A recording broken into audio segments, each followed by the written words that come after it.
UPSC civil सर्व्हिसेसचा जो result करू शकतो.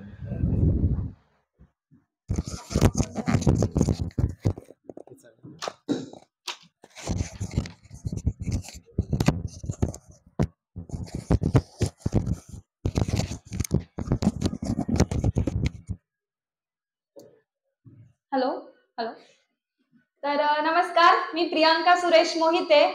यूपीएससी सिव्हिल सर्व्हिसेस 2023 या बॅच मध्ये IPS हे पद मला मिळालंय आणि जसं माझ्या इंट्रोडक्शन मध्ये पण म्हणाले त्याप्रमाणे यूपीएससीचा हा माझा दुसरा प्रयत्न होता. वयाच्या 23व्या वर्षी IPS या पदापर्यंत मी पोहोचले.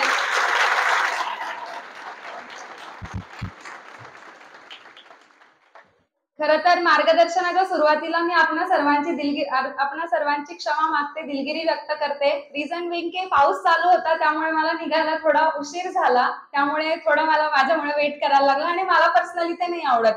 म्हणजे ऍस्पायरंट्सला थांबवून ठेवणं म्हणजे त्यांचं किती नुकसान होतं. एखादा पॉलिटिक्सचा चॅप्टर वाचायचं राहून गेला तर त्यामुळे तसं नको व्हायला, तर त्यासाठी आय एम रिअली सॉरी. आणि सर्वप्रथम स्वप्नील देवरे सर आणि त्यांच्या एंटायर टीमचे खूप खूप आभार मानते की त्यांनी मला हा मंच उपलब्ध करून दिला. म्हणजे माझे खूप सत्कार झाले, खूप मिरवणूक झाला, पण हा क्राऊड मला सगळ्यात जास्त आवडतो. मला कारण मजा, डान्स, डीजे, फटाके हा सत्काराचा एक पार्ट असतो, पण आपल्याकडे जे काही आहे ते समोरच्याला देऊ केलं. जर समोरचा असा एवढा ऐकणारा वर्ग असेल तर मला ते खूप आवडतं. तर मी नक्कीच प्रयत्न करेन ह्या माझ्या थ्रू आउट सेशन मधून की माझ्याकडून काहीतरी बेस्ट देण्याचा तुम्हाला प्रयत्न माझा असेल.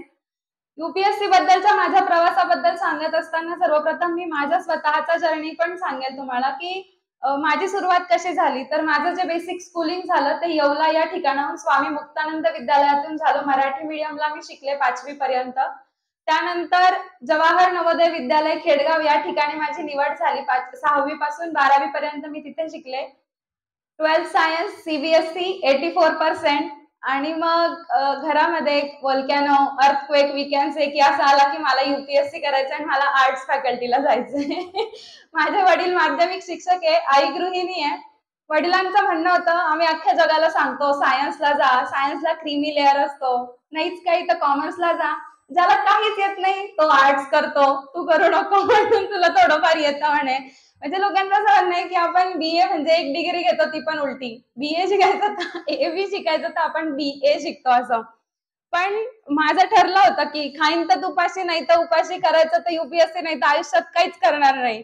पण मला असं वाटतं की म्हणजे त्यावेळेस असं ते जे ध्येयाने पेटून उठले होते त्याच्यामध्ये एक रिझन होतं, दॅट वॉज टीना दाबी मॅम. की मॅमला बघून मी इन्स्पायर झाले होते की वयाच्या 22व्या वर्षी आर्ट्स फॅकल्टी मधून करून आणि ऑल इंडिया रँक 1 जर त्या घेऊ शकतात तर आपणही प्रयत्न करायला पाहिजे. पण मला असं वाटतं तो बालिश थॉट होता माझे.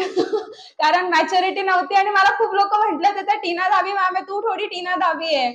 मग मला त्यावेळेस खूप खराब वाटलं होतं की यार म्हणजे आपल्याला अंडर एस्टिमेट करताय का, थांबा करूनच दाखवते म्हणून त्या ध्येयाने मी पेटून उठले आणि करायचा प्रयत्न केला. पण म्हणजे इकडे कसं असतं की 12वी नंतर आपल्याला तेवढी मॅच्युरिटी नसते. तर आता मला फक्त एक सांगा की आपल्यामध्ये यूपीएससी करणारे किती मुलं आहे, म्हणजे तुम्ही if you can raise your hands please. अच्छा, यूपीएससी आणि एमपीएससी डिस्क्रिप्टिव्ह पॅटर्न 2025, बाकी कंबाईन. जोरदार. कंबाईन करणाऱ्यांमध्ये सगळ्यात जास्त गट्स असतात. मला असं वाटतं, कारण मी स्वतः कंबाईनचा एक्सपिरियन्स सांगेन. मी पण कंबाईनचा पेपर दिला होता. आयुष्यात पहिल्यांदा कॉम्पिटेटिव्ह एक्झाम जी दिली ती ग्रुप बी ची होती. मला सवय होती, मी सगळेच फॉर्म भरायचे. ग्रुप बी चा फॉर्म भरला आणि टाइम मॅनेजमेंट असतं, पेपर कसे सोडवायचे काहीच आयडिया नव्हती. पेपरला गेले सर मी आणि मला आता पेपर वाचूनच झाला नाही. मी जवळजवळ 70-80 प्रश्न वाचले आणि अर्धे मार्क केले, अर्धे राहिले होते आणि पुढचे थोडे 20 एक वाचू म्हटलं आपण. तर ते एक्झामिनर माझ्या शेजारी येऊन उभे राहिले. म्हटलं काय, म्हणे टाइम संपला. मला असं वाटलं की ते सांगतील आता 5 मिनिट बाकी आहे, 10 मिनिट बाकी आहे. जेवढं काही विचार केला होता, थोडेफार 5-10 प्रश्न येत होते, ते सगळे माझे फक्त प्रश्नपत्रिकेवर राहिले, आन्सर शीटवर काय उतरलंच नाही. मला 24 मार्क पडले होते. आणि मला ते सांगताना फार मजा वाटते, कारण माझ्या घरचे मला म्हणतात यूपीएससी पास केले आणि कंबाईनला 24च मार्क पडले.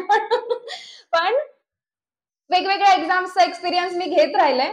तर माझ्या प्रवासाचं मी सांगत होते. येस, तर 12वी नंतर मी डिसिजन घेतला की मला UPSC करायचं आहे. मग मी सायन्स फॅकल्टी 84%. हर्षल दादा मला सिनियर होता, इथे फौजदार बसले ते. नवोदयला आम्ही एकत्र होतो आणि त्यानंतर मग मी आर्ट्सला गेले. That was kind of challenging decision for me, कारण एक तर असं एक विचित्र टर्न असं युजली कोणी घेत नाही. आता तो ट्रेंड आहे, म्हणजे आता जर कोणी आर्ट्सला जायला म्हटलं तर सगळे हो म्हणतील, पण त्यावेळेस ते थोडं 4-5 वर्षांपूर्वी नव्हतं. मग BA झालं, म्हणजे BAच्या फर्स्ट इयरला माझी बी स्ट्रॅटेजी पण ह्याच्यामधून सांगत राहील, नुसता गप्पा नाही मारणार बरं का. तर स्ट्रॅटेजी असंच काही नाही, फक्त बेसिक फर्स्ट इयरला असताना मी NCERTचं रिडिंग केलं होतं आणि खूप प्रॅक्टिकली विचार करायचा. प्रियंकाने फर्स्ट इयरला NCERT केलं, आपण पण करू असं काही नसतं.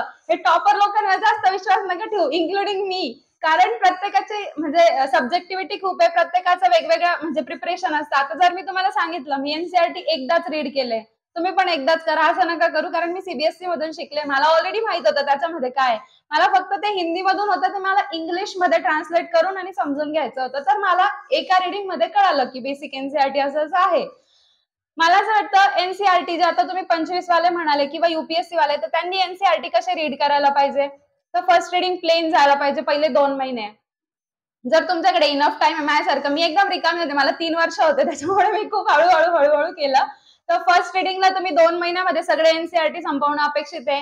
कारण फर्स्ट रिडिंग असे असते की ज्याच्यामध्ये तुम्हाला, मला असं वाटतं आपण 100% वाचल्यावर 5 ते 10% कळतं आणि लक्षात 2-4% राहतं. आपला असा 8 तास असतो, मी पहिलीच रिडिंग केली ना अख्खं NCERT पाठवायला पाहिजे कशाला. तशी डिमांड UPSCची पण नाही आणि आपली नाही असायला पाहिजे, कारण सगळे NCERT मधून टाकल्यावर लक्ष्मीकांत जातील ना भांडायला. आमच्या ह्याच्यातून काहीच टाकलं नाही म्हणून. तर तसं नाही व्हायला पाहिजे. फर्स्ट रिडिंग प्लेन घ्यायची 2 महिन्यामध्ये. सेकंड रिडिंगला तुम्ही पेन्सिलने हायलाइट करताय आणि this is applicable for every resource. म्हणजे तुम्ही NCERT नंतर जे स्टँडर्ड रेफरन्सला शिफ्ट होतात, कंबाईन वाल्यांना पण ही गोष्ट खूप ऍप्लिकेबल आहे की तुम्ही फर्स्ट रिडिंग प्लेन द्यायचं, सेकंड रिडिंगला पेन्सिलने हायलाइट करा, थर्ड रिडिंगला कंटेंट शॉर्ट करून पेनाने हायलाइट करा. आणि बिलीव्ह मी दिस वर्क्स. तुम्ही मग फोर्थ रिडिंगला त्या पेनाने हायलाइट केलेल्या पार्ट मधला जो जास्त महत्वाचा आहे त्याला हायलायटरने हायलाइट करा आणि मग नंतर हायलायटर मधल्या पण गोष्टींना बॉक्सने हायलाइट करा. तेवढ्याच गोष्टी तुमच्या नोट्स मध्ये ऍज अ नोट्स म्हणून लिहिल्या गेल्या पाहिजे. इतक्या क्रिस्पी आणि शॉर्ट कंटेंट तुमचा असायला पाहिजे. नाही तर जे लोक, म्हणजे माझे पुस्तक असे की मला पुस्तकाच्या कोपऱ्याला घडी पण पडलेली चालत नाही, खूप कचरा पण चालत नाही. माझ्या पुस्तक कोणी म्हणेल हिने वाचलंय का नाही, असे पुस्तक आहेत. नाही तर बाकीच्यांचं एवढा पार्ट हायलाइट केलेलं राहतं, फक्त जोड शब्दच राहतात जे हायलाइट करायचे सुटून जातात. त्याचा नका करू. व्यवस्थित खूप कंटेंट शॉर्ट करत आणि मुद्दे लक्षात घ्यायला पाहिजे. आता हे जे मुद्दे आपण, मी म्हणतीये की मी जी क्रिस्पी नोट जी बनवली आहे ती UPSC साठी ऍप्लिकेबल आहे, तर त्याचं रिझन किंवा त्याला जस्टिफाय करणारा पॉइंट हा आहे की मी त्याच्यासाठी PYQचं अनालिसिस खूप चांगलं केलेलं असतं. मग मला कळतं ह्या 100 शब्दांमधला हाच एक शब्द आहे जो मला महत्वाचा आहे, कारण UPSCने ह्याच्यावरती आधी प्रश्न विचारलेला आहे. तर असं अभ्यासाची स्ट्रॅटेजी असेल माझ्यावरती. बेसिक NCERT झालं. NCERT रिडिंग नंतर मग सेकंड इयरला असताना मी भगीरथ अकॅडमीला होते पुण्यामध्ये. क्लास लावण्याचं रिझन असं होतं की म्हणजे तुम्ही बऱ्याच जणांनी ऍस्पायरंट सिरीज पाहिली असेल की, म्हणजे मला असं वाटतं की क्लास जर करत असाल, म्हणजे तुम्ही जर देवरे अकॅडमीला एनरोल करत असाल, तर त्याचं एकमेव रिझन हे असायला पाहिजे की क्लासला गेल्यानंतर आपल्याला काय करायचंय पेक्षा काय नाही करायचंय ते खूप चांगलं कळतं. ते आपल्या अनुभवातून असेल, आपल्या फ्रेंड्सच्या अनुभवातून असेल आणि सगळ्यात महत्वाचं म्हणजे इथल्या फॅकल्टीच्या अनुभवातून ते आपल्याला खूप चांगलं कळतं. तर मला असं वाटतं की त्यासाठी मी क्लास लावला होता आणि जर if it is possible for you तर लावायला पाहिजे मला असं वाटतं क्लास, कारण तिथे जाऊन बऱ्याचशा चुका करणं अवॉइड करणं शक्य होतं. तर ते एक रिझन होतं माझ्या क्लासचं बॅच जॉईन करण्याचं. एका वर्षभरामध्ये मी पूर्ण GS प्लस ऑप्शनल सगळं एकत्रित क्लास केला होता. सकाळी 7 वाजता क्लासला जायचे मी, संध्याकाळी 6 वाजता रिटर्न यायचे. आठवड्यातून फक्त 2 दिवस कॉलेज करायचे मी, फक्त फ्रायडे आणि सॅटर्डे. त्यात पण लेक्चर्स मॅनेज झाले तर ठीक, नाही तर नाही.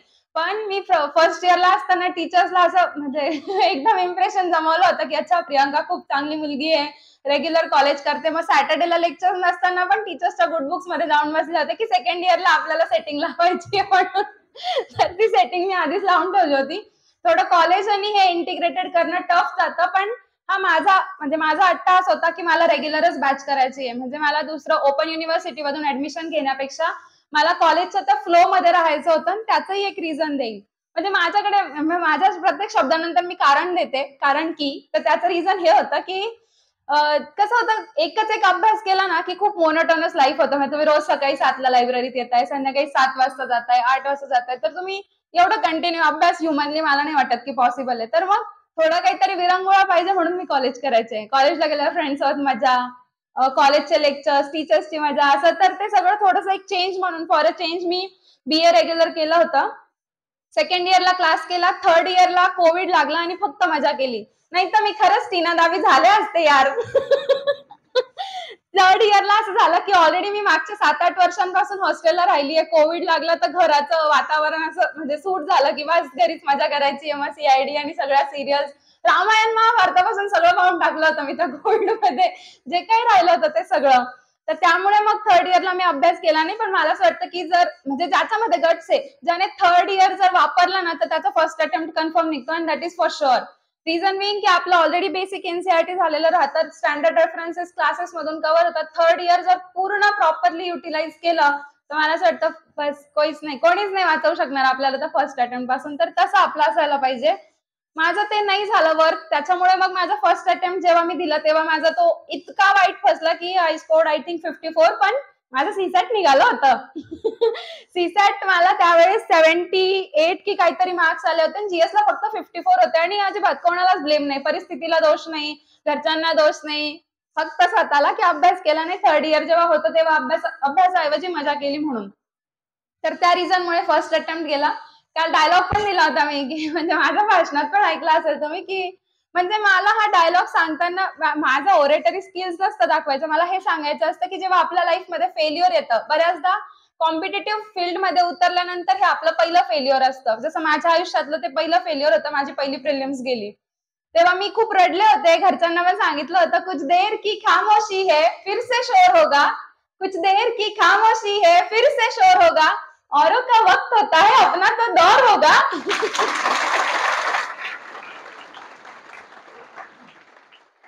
हे वाक्य ओरेटरी स्किल्स साठी अजिबात नाही. डिस्क्रिप्शन. हे वाक्य जेव्हा मी बोलले होते तेव्हा मी स्वतःला प्रॉमिस केलं होतं आणि ते प्रॉमिस मी पाळलं होतं की यावेळेस नाही झालं काही हरकत नाहीये, पण माझी एनर्जी मी खूप पॉझिटिव्हली चॅनलाइज करेन. माझ्या ज्या चुका झाल्या त्याच्यावर मी खूप मनापासून काम करेन. जे काही राहिलं असेल म्हणजे कसं आहे की पहिल्या अटेम्प्ट मध्ये काय काय राहिलं हे शोधण्यासाठी पहिल्या अटेम्प्टचा तो पेपर खूप चांगला अभ्यास करणं गरजेचं होतं. तर ते स्वतःला चॅनलाइज करण्यासाठी, पॉझिटिव्हली चॅनलाइज करण्यासाठी. बऱ्याचदा आपण ऐकलं असेल की जेव्हा पहिलं फेल्युअर येतं तेव्हा आपण थोड्यावरून राहिलं, इतक्यावरून राहिलं, तितक्यावरून राहिलं, घरचे असेच बोलत होते, फ्रेंड्सनेच त्रास दिला, काही कारण नाही द्यायचे, अभ्यास कमी पडला म्हणून राहिलं. रिझन एवढंच आहे. कट ऑफ पासून जस्ट थोडे मागे होतो. त्या थोडे मागे मध्ये 100 लोक असतात. त्याच्यामुळे ते कौतुक नाही सांगायचं. बरं का? तर बस मार्क राहून गेले तर राहून गेले. त्यावेळेस माझा तर कट ऑफचा विषय पण नव्हता. मी डायरेक्ट 54 एकदम ऑफ होतं आपलं. तर तिथून मग मी सेकंड अटेम्प्टला ती उभारी घेतली आणि ठरवलं प्री मेन्स इंटरव्ह्यू प्रोसेस मधून आउट. हे खूप प्रॅक्टिकल राहतं. राहिलंय पुढच्या वेळेस तितक्याच तयारीने मैदानात उतरणं गरजेचं असतं. खूप पॉझिटिव्हली स्वतःच्या एनर्जीला चॅनलाइज करणं गरजेचं असतं. तर ते मी केलं. ऍस्पायरन्सची सिरीज पण मी बघितली होती की अच्छा बघू ह्याच्यामध्ये नेमकं काय. तर तेव्हा मला क्लासेसचं पण कळालं होतं की त्याच्यामध्ये तुम्ही तो डायलॉग बघितला असेल की म्हणजे म्हणजे असं म्हणतात बघा, मला कुठल्या क्लासचं प्रमोशन करायचं असं मी अजिबात म्हणणार नाही, पण मला त्या सिरीजचा एक डायलॉग नक्कीच खूप आवडला होता. त्याच्यात असं होतं की त्या मॅडम म्हणजे त्या मुलांचं असं नोशन असतं की जे लोक ऑलरेडी स्वतः लाईफमध्ये युपीएससी पास नाही करू शकले ते सर आम्हाला शिकवतायत, आम्ही त्यांच्याकडून का शिकावं. तर त्या मॅडमनी त्यांना सांगितलं होतं जे त्यांच्याकडून झालं नाहीये ते स्वप्न ते तुमच्यामध्ये बघताय ते पूर्ण करण्यासाठी ते लढतायत, तर त्यासाठी आपण त्यांना मदत करणं गरजेचं आहे.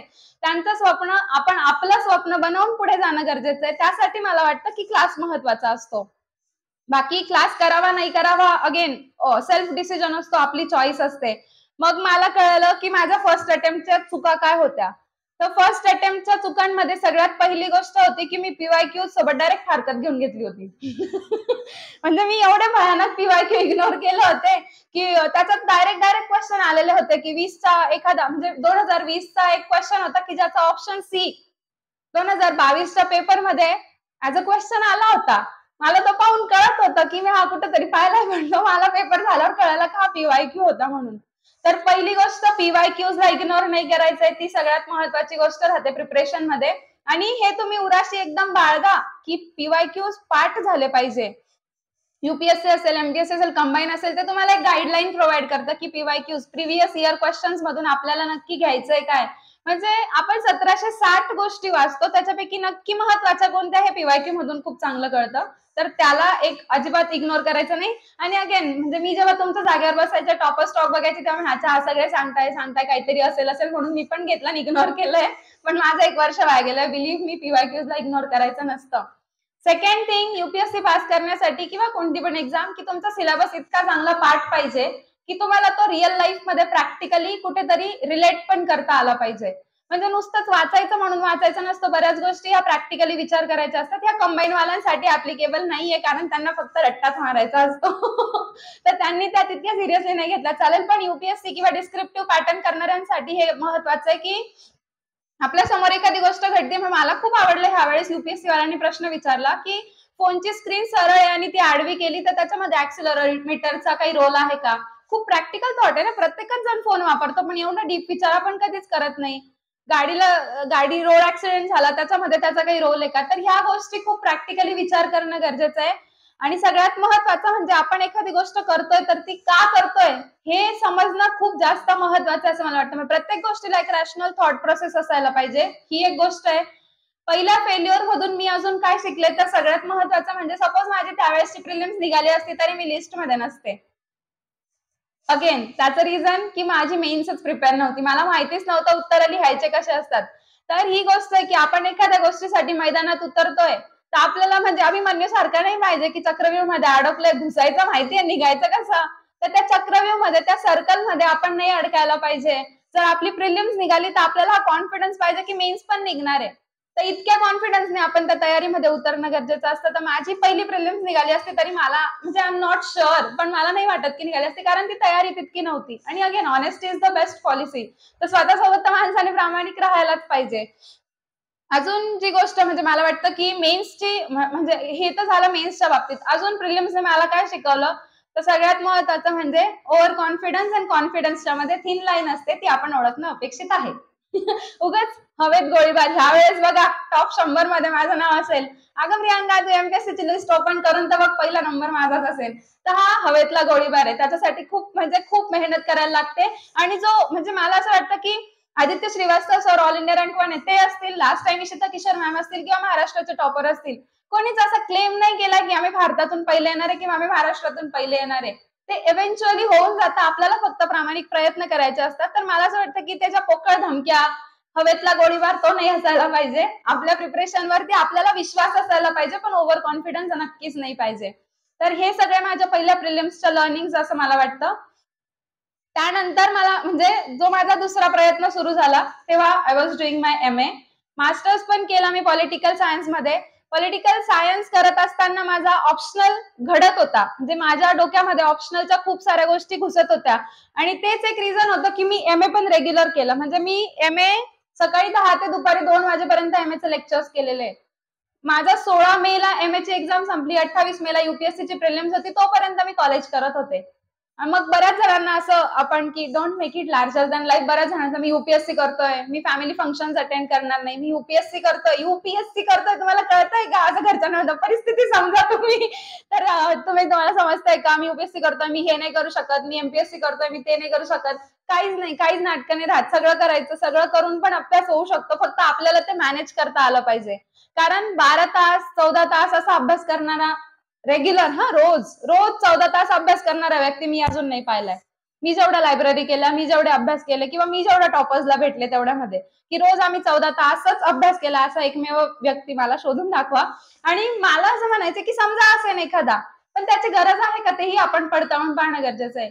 त्यापेक्षा जर मी कॉलेजला जाते तर कॉलेजला माझा थोडाफार अभ्यास ऑप्शनलचा होता, पण त्यापेक्षा जास्त म्हणजे मी माझ्या माइंडला पॉझिटिव्ह ठेवण्यासाठी तिथे जात होते. की तिथे टीचर्स सोबत आपण जेव्हा इंटरॅक्ट करतो तेव्हा आपल्याला नवीन नवीन गोष्टी कळतात. त्यांच्याकडून आपल्याला बऱ्याचदा आयुष्याचे धडे मिळतात, जे आपल्याला अभ्यासासाठी तर महत्वाचे आहेत पण आयुष्यामध्ये पण खूप महत्वाचे असतात. तर ते धडे आपल्याला घेता आले पाहिजे, त्यासाठी कॉलेज लाईफ. तर फर्स्ट स्टिरियोटाईप जो माझा होता की मला रेग्युलर कॉलेज करूनच युपीएससी करायचंय, तर तो मी पूर्ण केला. त्यामुळे माझ्या कॉलेजचे टीचर्स पण खुश आहे बरं का, माझे पेपर दाखवता येते आता विद्यापीठामध्ये. तर ते मला वाटतं की आपण don't make it larger than life. फक्त अभ्यास करा हे नाही मी म्हणणार.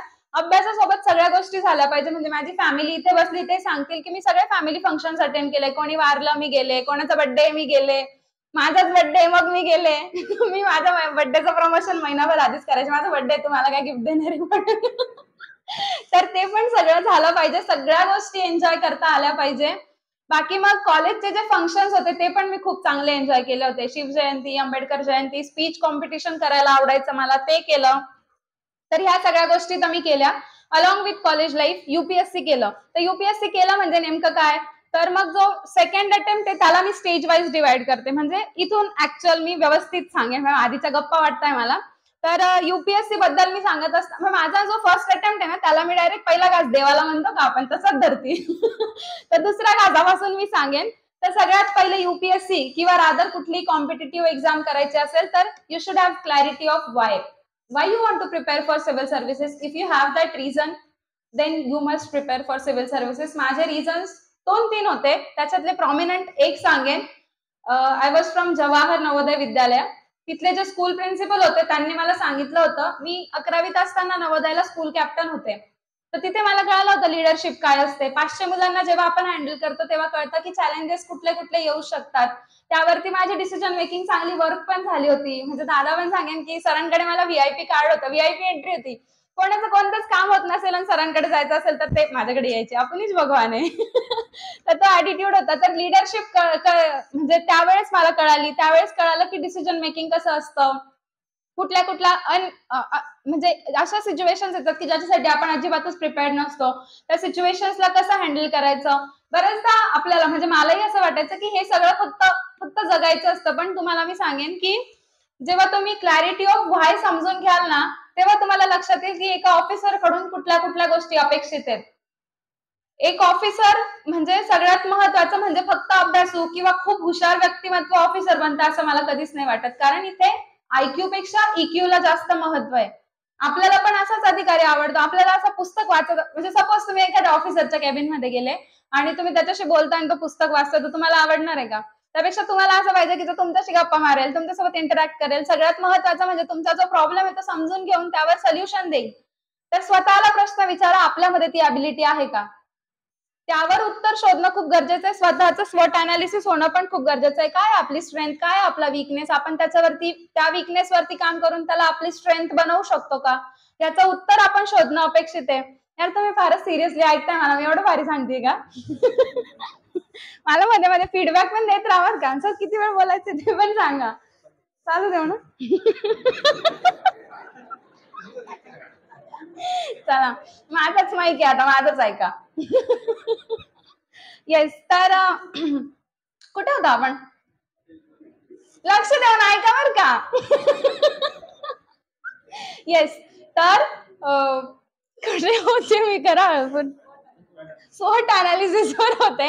येस. तर आपलं ते जे क्लॅरिटी ऑफ व्हाय आहे ती खूप चांगली असायला पाहिजे आणि मग त्यासाठी आपलं स्वॉट अनालिसिस खूप मॅटर करतं. तर मला असं वाटतं माझ्यामध्ये कुठल्या कुठल्या स्ट्रेंथ होत्या ज्याचा अनालिसिस करून मी फील्डमध्ये उतरले. तर फर्स्ट होतं माझ्याकडे लिडरशिप आहे असं मला वाटायचं, ते मला आता फील्डवर गेल्यावर कळेल. तर पहिली गोष्ट लिडरशिप. सेकंड आपलं कम्युनिकेशन, आपल्या ऑरेटरी स्किल्स. जर माझं एखादं मत आहे ते मी समोरच्या समोर परखडपणे मांडू शकते का, माझ्या मताला मी जस्टिफाय करू शकते का, त्याच्या मागे माझी रॅशनल थॉट प्रोसेस आहे का, ह्यावर माझं उत्तर हो होतं म्हणून मी उतरले. अजून एक गोष्ट की आपल्या समोर एखादा व्यक्ती येतोय, आपले प्रॉब्लेम्स मांडतोय, आपला तो साधा फ्रेंड असेल की ज्याचं एखादं झालंय, सेटिंग मिटिंग करायची आहे आणि तुम्ही त्याच्यावरती तुम्ही त्याला रॅशनली सांगू शकता का, बाबा रे ही मुलगी तुझ्यासाठी चांगली आहे, ही मुलगी तुझ्यासाठी वाईट आहे, तू तिच्यासोबत राहू नको, हे तुम्हाला सांगता येतंय का. इथपासून सुरुवात असते. कारण आपल्याला अल्टिमेटली चांगलं आणि वाईज जजमेंट देणं गरजेचं असतं. ह्या फील्डमध्ये त्या व्हाय वरती विचार करत असताना ह्यावर पण विचार झाला पाहिजे. तर नुसतंच एखाद्याला ढकलायचं म्हणून ढकलून देणं पण खूप चुकीचं असतं. तर स्वतः पण तसा विचार करणं गरजेचं आहे. तर या स्वॉट अनालिसिस वरती मी काम केलं. त्यानंतर मग मी ठरवलं, माझं ते फर्स्ट रिझन माझ्या स्कूल प्रिन्सिपलने सांगितलं. सेकंड जे होतं ते माझ्या आजोबांचं स्वप्न होतं की माझी जी लहानी नात आहे ती लाल दिव्याच्या सरकारी गाडीत फिरावी. अगेन सरकारी गाडीतच. सत्यजित दादांनी मला परत परत सांगितलं सरकारी गाडीतच फिर, ऑडी विडी काय मी घेत नसते.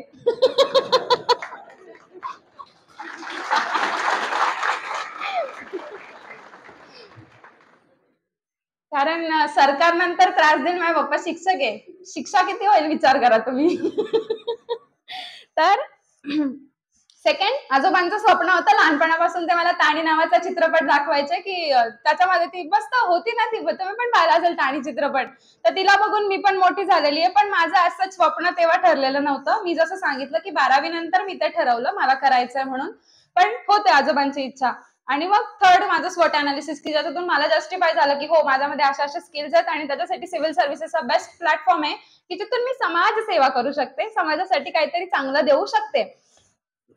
तर ती क्लॅरिटी ऑफ व्हाय पाहिजे. आणि नेक्स्ट टाइम जर सपोज ह्या क्राऊड मधून एखाद्याला मी विचारलं युपीएससी का करायचंय, तर प्लीज डोंट टेल मी की समाजसेवा करायची, असं काही नसतं. अंधश्रद्धा आहे ती.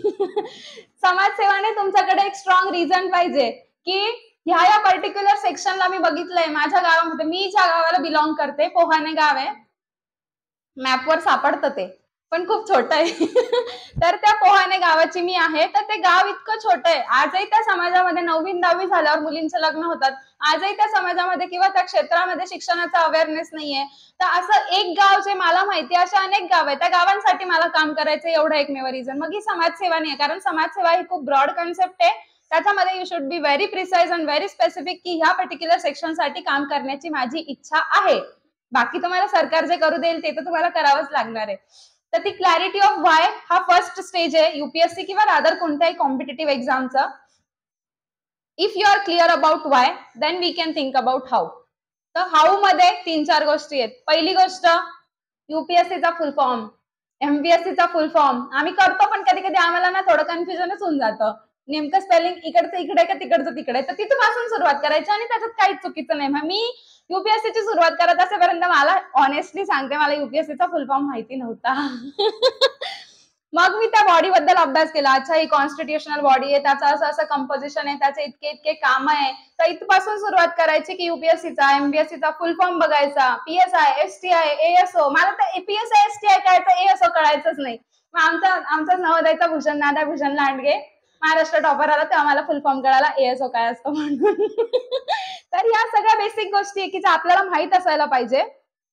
मग त्या हाऊ मध्ये पहिली गोष्ट तुम्हाला युपीएससी समजली, त्यानंतर ती एक्झाम काय हे समजणं गरजेचं आहे. मग जसं सरांनी सांगितलं की 2025 मार्काची मेन्स आहे किंवा ओव्हरऑल आहे, 2025 मार्काचा रिझल्ट लागतो, तर त्याचा पॅटर्न, त्याचं जे कॅटेगरायझेशन आहे ते आपल्याला कळायला पाहिजे की एक्झाम नेमकी काय आहे. तर अच्छा, पहिलं ऑब्जेक्टिव्ह आहे, फर्स्ट मल्टिपल चॉईस आहे, सेकंड डिस्क्रिप्टिव्ह आहे, थर्ड इंटरव्ह्यू आहे, आणि मेन म्हणजे तिसऱ्यामधून पण बाहेर आलो तर परत प्रिलिम्सच आहे, म्हणून ते पण कळायला पाहिजे. कारण सबसिडीचा गेम आहे, तुम्ही प्रिलिम्स जर का बाहेर पडलात तर परत प्रिलिम्स द्यायची, ते ठीक आहे, पण मेन्स बी देता, इंटरव्ह्यू देता, वापस प्रिलिम्स देणं म्हणजे सगळ्यात टफ टास्क असतो. आणि बऱ्याच जातो इंटरव्ह्यू क्लिअर झाले, तुमचं लिस्ट मध्ये नाव आलं आणि मग तुम्ही प्रिलिम्स दिली तरी तुमचं होत नाही, असे माझ्यासारखे पण असतात बरं का. म्हणजे मी 24चा अटेम्प्ट दिला आणि माझा तर नाही झालाय सर. तर ते जे आहे बॅक टू बेसिक्स ते आपल्याला जमायला पाहिजे. तर जे स्पोर्ट्समन स्पिरिट आहे की ठीक आहे राहून गेलं ह्या वेळेसचं वर्ल्ड कप, काही हरकत नाही, 2020 मध्ये आम्ही अशी बाजी मारू की आम्ही एकदम विदाऊट म्हणजे अजिंक्य आहे ना ह्या वेळेसची 2020ची टीम आपली वर्ल्ड कपची, तर तो जुनून आपल्यामध्ये असायला पाहिजे. तर तो क्लॅरिटी मध्ये येतो हाऊच्या स्ट्रॅटेजीमध्ये. पहिली गोष्ट एक्झाम कळाली, त्याचा पॅटर्न कळाला की मग तुम्हाला सिलेबस पार्ट झाला पाहिजे. सिलेबस पार्ट झाल्यानंतर तुम्हाला सगळ्यात महत्वाचं म्हणजे रिजिडिटी ऑफ रिसोर्सेस, कारण problem of plenty raises plenty of problems, ते खूप महत्वाचं आहे की म्हणजे देवरे सर म्हणताय माझं पुस्तक वाच मी वाचलं, मग कोळंबे सर म्हणताय माझं पुस्तक वाच मी वाचलं, मग जाधव सर म्हणाले माझं पुस्तक वाच मी वाचलं, असं नाही चालत. आपल्याला कळायला पाहिजे की कुठल्या पुस्तकातून आपल्याला खूप चांगलं कळतंय आणि तेच आपण ग्रास्प करणं गरजेचं राहतं. तर ते जे रिजिडिटी ऑफ रिसोर्सेस आहे ती खूप महत्वाची. मी भगीरथ अकॅडमी मध्ये क्लास केला होता, पण कोळंबे सरांचे पुस्तकं महाराष्ट्रासाठी किंवा एमपीएससी साठी ऍप्लिकेबल आहे, ते माझ्यासाठी चालणार नाहीये. ही गोष्ट बेसिक त्यांनी मला सांगितली आणि मी ती अप्लाय केली, कारण मी इंग्लिश मधून प्रिपेअर करत होते. मग सर जर स्वतःहून जरी मला म्हटलं की वाचतं, मी नाही वाचणार, कारण एक्झामची डिमांड काय ती माझ्या लक्षात आलेली आहे ना. इकडे डिस्क्रिप्टिव्ह साठी आहे, सरांचा फोकस ऑब्जेक्टिव्ह आहे, पण बऱ्याचदा त्याच्यातून पण सगळ्या गोष्टी कव्हर होऊ शकतात. तर आपल्या चॉईसनुसार, आपल्या समजनुसार आपल्याला ते रिसोर्सेस चूज करायचे असतात. आणि कसं असतं की तुम्ही रिसोर्सेस चूज करायच्या आधी तुम्ही 100 गोष्टी वाचा, काही हरकत नाही.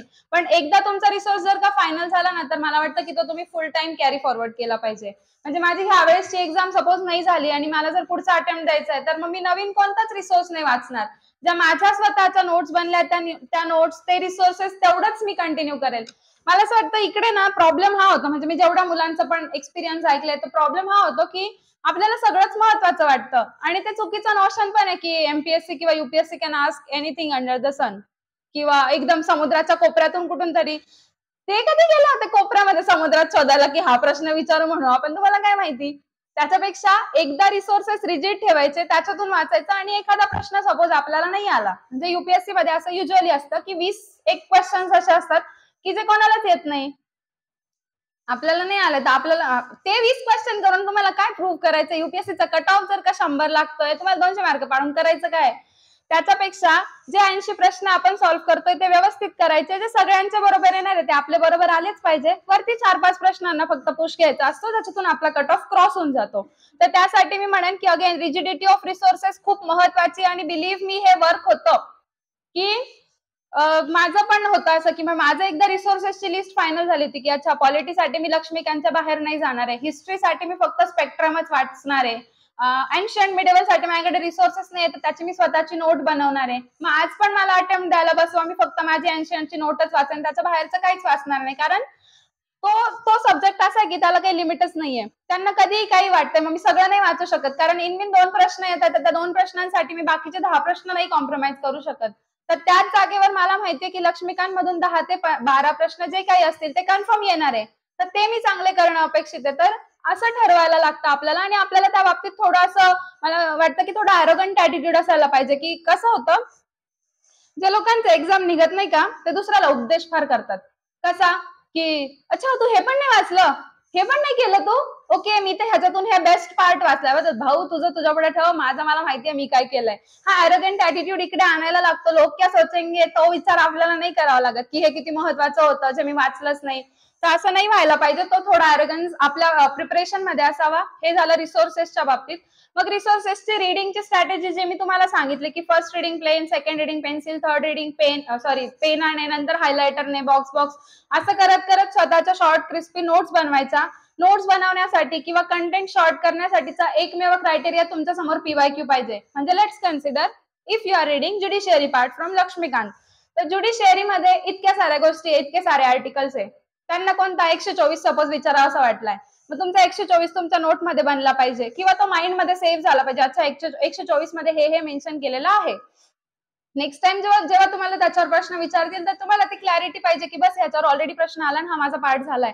ज्या गोष्टी राहून जातात ना तेवढ्याच फक्त लिहून ठेवायच्या की ज्या माइंड मध्ये सेव्हच होत नाहीये. जसं माझं होतं की माझ्या दादाने मला ट्रिक सांगितली होती, शिंपी झाला का म्हणजे शिवालिक पीर पंजाला, बस बस बॉस सही जा रहे हो.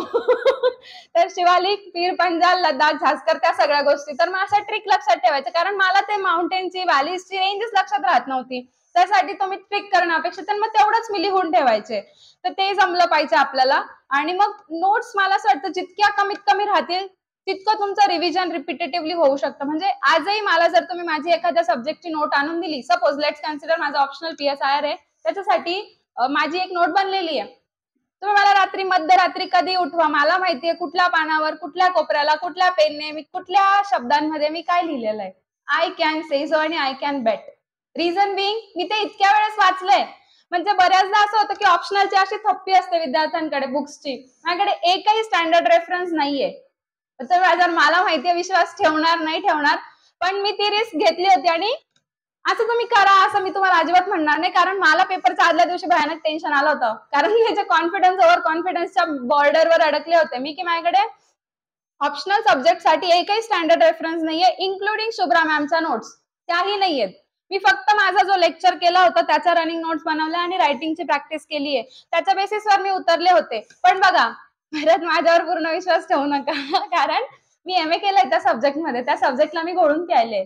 तर मला माहितीये की प्लेटोचं म्हणणं काय, अरिस्टॉटलचं म्हणणं काय, तर त्या गोष्टी मला माहित असल्यामुळे त्या माझ्या माइंड मध्ये ऑलरेडी सेव्ह आहे. तर तुम्ही सगळं माझ्यासारखं करा असं मी अजिबात म्हणणार नाही. तर ती एक गोष्ट होती की त्याचा कॉन्फिडन्स मला होता की ऑप्शनलच्या नोट्स मी स्वतःच्या हँड रिटनच वापरणार आहे, बाकी मला काहीच नकोय. मग ओपी गॉबा पण नको, नाही तर अँड्री हेवूड पण नको.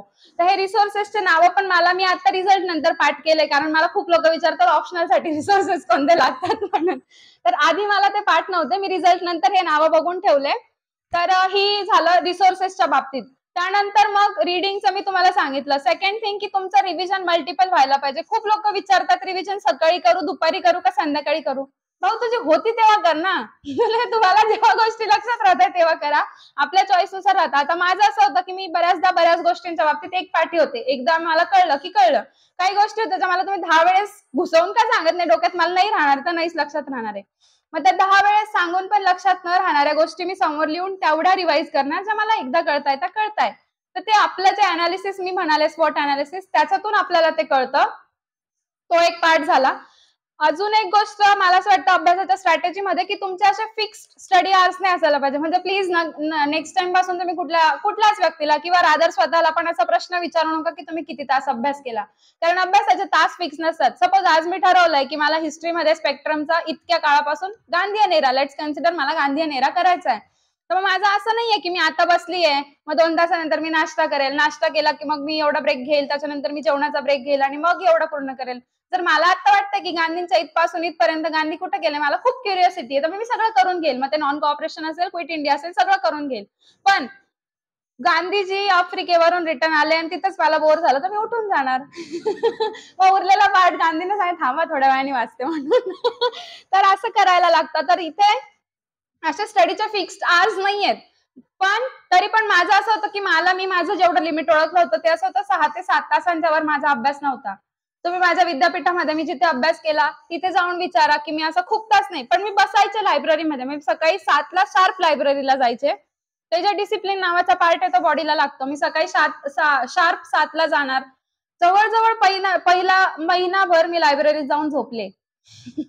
कारण मला तिथे म्हणजे एक तर सवय नव्हती. मी रोज 9, 9:30, 10 ला उठणारी मुलगी आणि तिथे जर सकाळी 7 वाजता, ज्या दिवशी मी ठरवलं की आपला सिरियसचा शेवटचा डू ऑर डाय वाला अटेम्प्ट आहे, त्या दिवसापासून मी लायब्ररीला सकाळी 7 वाजता गेले आणि शेवटच्या दिवसापर्यंत मी 7 वाजताच गेले. तिथे जाऊन मी झोपले का असेल, पण मी सकाळी लायब्ररीमध्ये पहिला टॉप 10 मध्ये, तिथं बी कॉम्पिटिशन, टॉप 10 मध्येच जायचंय आपल्याला, आपली एंट्री पहिलीच झाली पाहिजे. तर हा ऍटिट्यूड लागतो, स्वतःसोबत स्पर्धा पण लागते आणि इतरांसोबत पण लागते. तर त्या ऍटिट्यूडने मी सकाळी 7 वाजता लायब्ररी जायचे, संध्याकाळी 8-9 वाजायचे मला तिथेच बसायचे मी. पण मध्ये माझं फिक्स होतं की सीसॅटचा पेपर सोडवल्यानंतर आपण थोडा अर्धा तास झोपणार आहे, घरचा फोन येणार आहे तो बोलायचा आहे, जेवणाचा टाइम आहे, ह्या सगळ्या गोष्टी स्किप करून ऍव्हरेज 6 ते 7 तास डेली. पण 6 ते 7 तास सफिशियंट तेव्हा होतात जेव्हा तुमच्यामध्ये कन्सिस्टन्सी तेवढी आहे. नाही तर आम्ही आज 12 तास अभ्यास केला, बस दमलो, आता उद्यापासून सुट्टी. सुट्टी नाही चालत इकडे की म्हणजे असं. पण त्या सुट्टी कधी घ्यायच्या, तर एक वेल डिझर्व ब्रेक आठवड्याला आपण डिझर्व करतो. आठवड्यातून तुमचा तो कुठलाही एक वार असेल की जेव्हा तुम्ही अर्धी सुट्टी घेऊ शकतात. अर्धी सुट्टी कशी की तुम्ही सपोज सकाळच्या स्लॉट मध्ये पेपर सोडवला तर दुपारी तुम्ही ब्रेक घ्यायचा आणि मग दिवसभर काहीच करायचं नाही, मग फक्त मजा करायची. मी फक्त झोपायचे. मला झोपायला फार आवडायचं. तर ते आपल्याला जमलं पाहिजे की आपण ब्रेक जो घेतोय तो वेल डिझर्व ब्रेक आपल्याला आठवड्यातून एक असायला पाहिजे. असं आपलं रिजिड शेड्यूल पाहिजे. सिलेबस कव्हरेजसाठी मी म्हणेन की पहिली रिडिंग तुमची प्लेन असावी, सेकंड रिडिंग पासून तुम्ही कट शॉर्ट करत जायचा कंटेंट, ते आपल्याला जमायला पाहिजे. त्यानंतर अजून की म्हणजे ह्या प्रोसेसमध्ये अजून एक गोष्ट जी खूप महत्वाची ती म्हणजे मॉक टेस्ट खूप महत्वाचं आहे. माझं जर विचाराल ना तुम्ही, तर मी बरेच म्हणजे प्रिलिम्सला मी ना पहिल्या अटेम्प्टच्या फेल्युअर मधून मला हे पण कळालं होतं की जुन्या टेस्ट सिरीज नाही सोडवायच्या, लेटेस्टच घ्यायच्या. कारण आपल्याला काय वाटतं की अच्छा ठीक आहे, त्यांनी दरवेळेस म्हणजे सपोज दरवर्षी गव्हर्नरवर क्वेश्चन विचारला, ह्या वर्षी पण गव्हर्नरवरच विचारतील असं नाही राहत. ते करंट बेस्ड स्टॅटिक विचारण्याची स्ट्रॅटेजी मला वाटतं युपीएससी असेल किंवा कोणती पण एक्झाम फॉलो करत असते. तर आपल्याला करंट मध्ये त्याच गोष्टी असतील त्याच स्टॅटिक वाचता यायला पाहिजे. म्हणजे आता मागे जर का समजा एखादी कंट्री आहे की जी खूप चर्चेमध्ये, तर त्याचा आजूबाजूचं जॉग्रफी, तिथे कुठे वल्कॅनो आलाय तर तो वाचणं गरजेचं राहतं. ना की आपण सगळ्या देशांचे वल्कॅनो पाठ करत बसायचे, अच्छा इथे हा आला तिथे तो आला, असं नाही राहत. तर ते स्पेसिफिक करण्यासाठी मला वाटतं की लेटेस्टची जी मॉक टेस्ट आहे ती खूप महत्वाची. मी थोडा पैशात जीव घातला वाटतं, म्हणून मी ना जुने विजनचे पेपर सोडवले होते. मग त्याच्यामुळे करंट मध्ये नेमकं घडतंय का हेच मला कळालं नव्हतं, त्यामुळे माझा पहिला अटेम्प्ट गेला होता. तर मॉक टेस्ट मस्ट आहे. मला अजून तरी असा जिनियस सापडला नाही की ज्याने एकही पेपर सोडवला नाहीये आणि तो टॉपर आहे.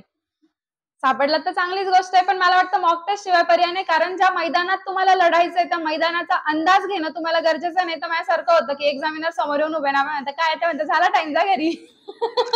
तर त्याच्यासाठी ज्या मैदानात आपल्याला उतरायचंय त्या मैदानाची पूर्ण पाहणी करणं, त्याच्यासाठी किती टाइम मॅनेजमेंट लागतं ते गरजेचं राहतं. मॉक टेस्ट कशा सोडवायच्या तर मी सांगेन की माझं असं होतं की दर संडेला मी एक म्हणजे 8 जानेवारीला माझी टेस्ट सिरीज सुरू झाली, 28 मेला माझा अटेम्प्ट होता. तर 4 ते 5 महिन्यांमध्ये मी दर संडेला एक पेपर सोडवला जीएस प्लस सीसॅट. तर त्या पेपरमध्ये सोडवायचे तास 2 तास, पण त्याच्या अनालिसिस मध्ये माझे 4 ते 4.5 तास जायचे. अनालिसिस काय करायचं तर फक्त बघायचं नाही मला किती मार्क पडले, कारण बऱ्याचदा असं म्हणतात की आपल्या चुकांवर काम करायचं राहतं, आपली कुठली कन्सेप्ट राहून गेली असेल तर ती क्लिअर करायची राहते.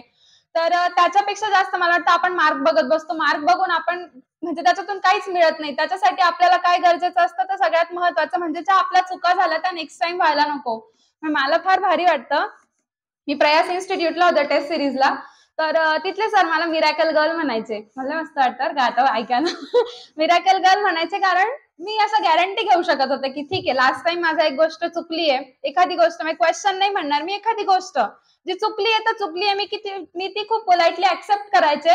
पण मी बॉन्ड पेपरवर लिहून देऊ शकते की ठीक आहे ह्या वेळेस चूक झाली पुढच्या वेळेस होणारच नाही. कारण मी त्या चुकीवर 100 वेळेस काम करायचे. मध्ये कसं होतं की आपण पेपरला जातो घाई गडबडीमध्ये वरचा डॉट खाली खालचा डॉट वरती असं गोळे करायचं आपलं चुकून जातं. माझं ते मॉक टेस्ट मध्ये झालं होतं. ठीक आहे सर ह्या वेळेस झालं, मी ते 100 वेळेस लिहून ठेवलं, पुढच्या वेळेस होणार नाही, आय कॅन बेट. तर ती गॅरंटी आपल्याला घेता आली पाहिजे, आपल्या चुकांवर काम करता आलं पाहिजे. असंच छोट्या छोट्या गोष्टींवरून आपण शिकत शिकत मग फायनल स्टेज पर्यंत पोहोचत असतो.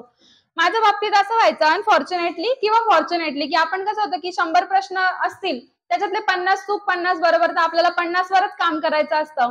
माझं असं व्हायचं की माझं जवळजवळ 70-80 सपोज जर चुकले तर मला एवढ्या गोष्टींवर काम करावं लागायचं. आणि माझा मॉक टेस्टचा टेस्ट ऑलवेजच बिलो 50 आलेला आहे.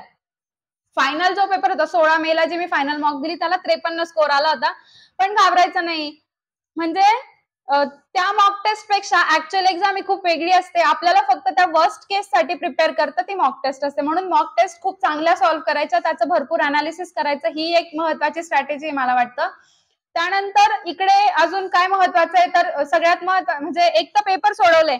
म्हणजे माझं असं होतं की मी पेपरच्या 1-2 आठवड्या आधी जे ऍक्च्युअल एक्झाम आहे का त्या एक्झामचे पेपर सोडवायचे. म्हणजे पीवायक्यू युपीएससीचे एक डायरेक्ट 20चा पेपर घेऊन सोडवून बघू, 21चा पेपर घेऊन सोडवून बघू, त्याच्यातून काही पॅटर्न फाइंड आउट करतोय का ते मी शोधायचा प्रयत्न करायचे. तर असं माझं म्हणजे प्रिलिम्स साठी होतं. सेकंड स्टेज जी होती म्हणजे माझी प्रिलिम्स क्लिअर झाली आणि म्हणजे मी एवढ्या शॉक मध्ये होते की माझी झाली कस काय.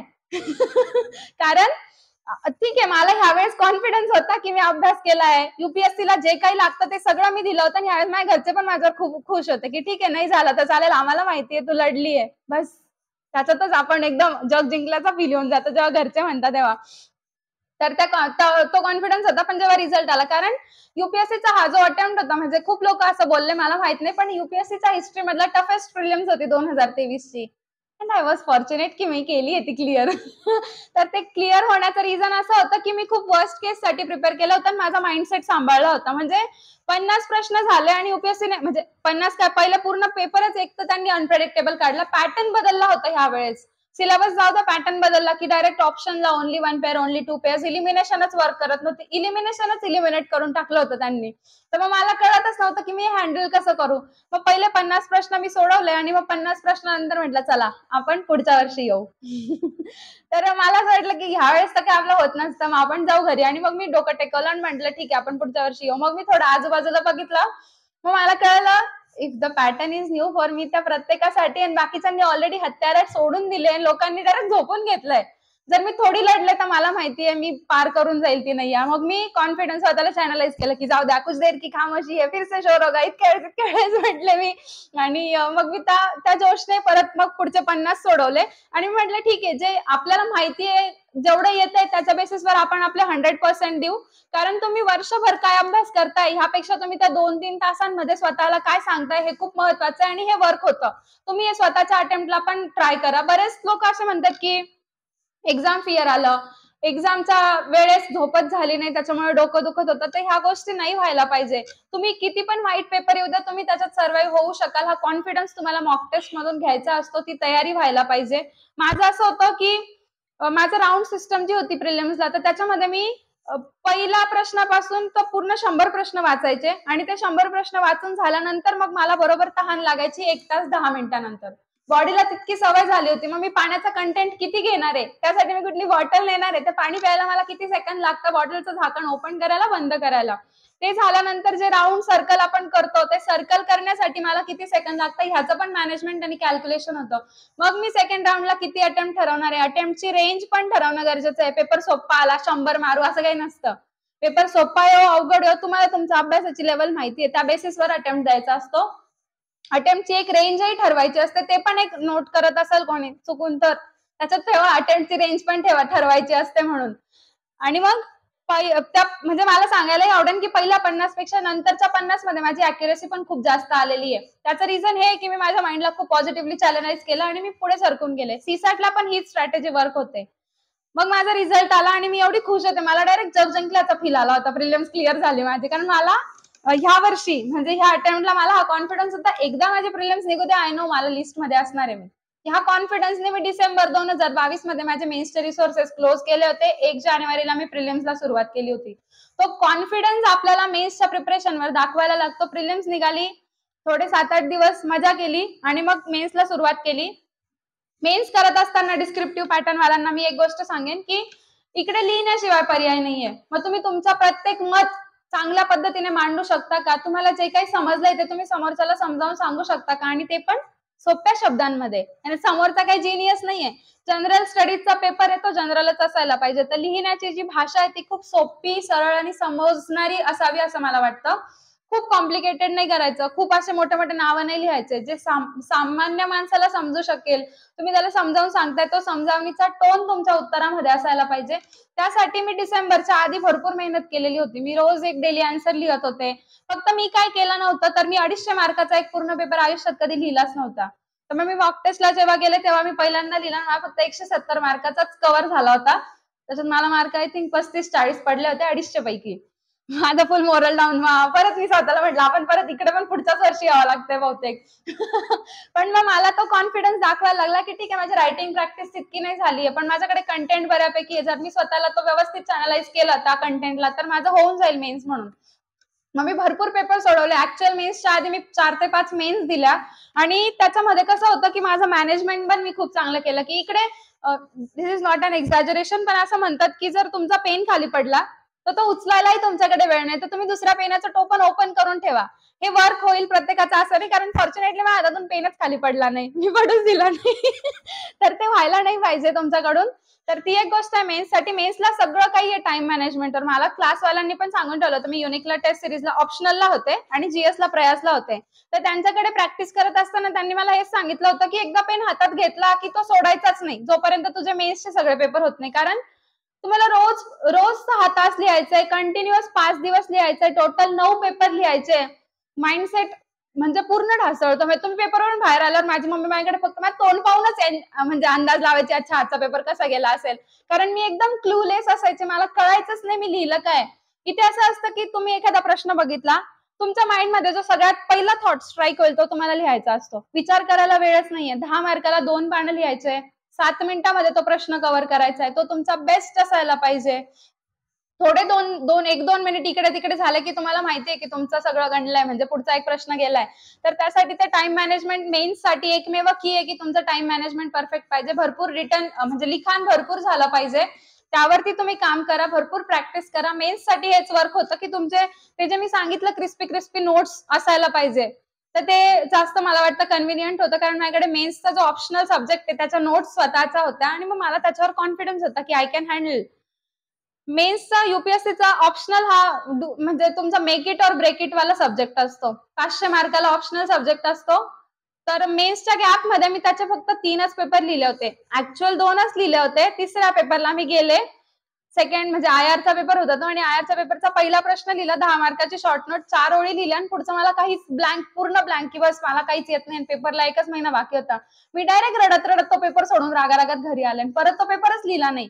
मग मी ऑप्शनलचा सेकंड पेपर आयुष्यात कधी लिहिलाच नाही, डायरेक्ट फायनल लिहिला. आणि मला सांगायला आवडेल की माझ्या अख्ख्या स्कोअर शीट मध्ये त्याच सब्जेक्टला 133 सगळ्यात जास्त मार्क पडले. कारण तिथे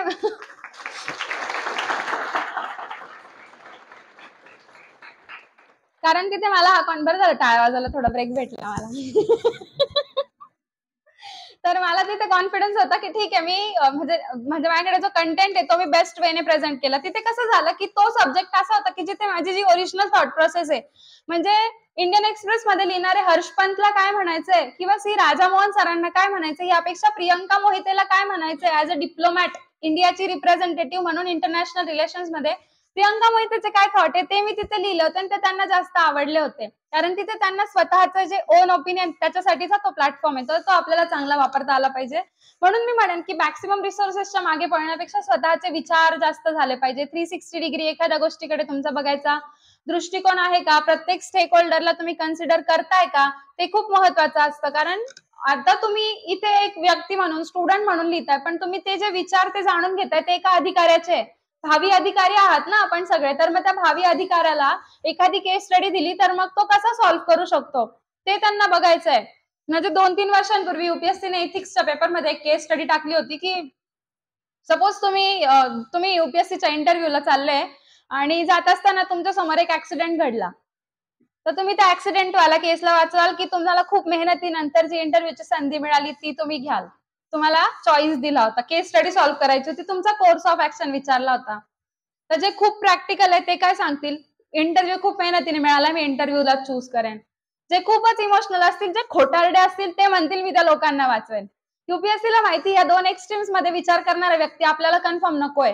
त्यांना असा व्यक्ती पाहिजे की जो दोन्ही गोष्टींना न्याय देऊ शकेल. कारण आपल्याकडे येणारा व्यक्ती हा एका पर्टिक्युलर सेक्शनचा नसतो. प्रत्येकाच्या समस्या वेगळ्या, प्रत्येकाची डिमांड वेगळी, त्याला आपण ऍड्रेस करतोय का. एक महान सर होते, ज्यांचा टॉपर स्टॉक मी बघितला होता, त्यांनी खूप चांगलं उत्तर दिलं होतं की मी त्यांना माझ्या सोबत घेऊन जाईल, कारण युपीएससीच्या भवनमध्ये ऑफकोर्स फर्स्ट एड आणि बेसिक फॅसिलिटी तर असेलच. तर मला वाटतं की ते खूप चांगलं उत्तर होतं आणि त्या केस स्टडी मधलं ते बेस्ट असावं. जर तुम्ही त्या व्यक्तीला सोबत घेऊन जाताय, अलॉंग विथ इट एखादा काय करू शकेल, अँब्युलन्स आणि रोड ट्रॅफिकची केस, ट्रॅफिक ऍक्सिडेंटची केस येतं तो पोलिसला पण फोन करेन. त्या गोष्टी करून तुम्ही तुमचा रोल प्ले करून आणि पुढे जाल. आणि सगळ्यात महत्वाचं जे त्यांनी अजून लिहिलं होतं की माझ्या आयुष्याचा जर एवढा महत्वाचा इंटरव्ह्यू आहे तर मी 2 तास तर आधी जाईलच ना नक्कीच.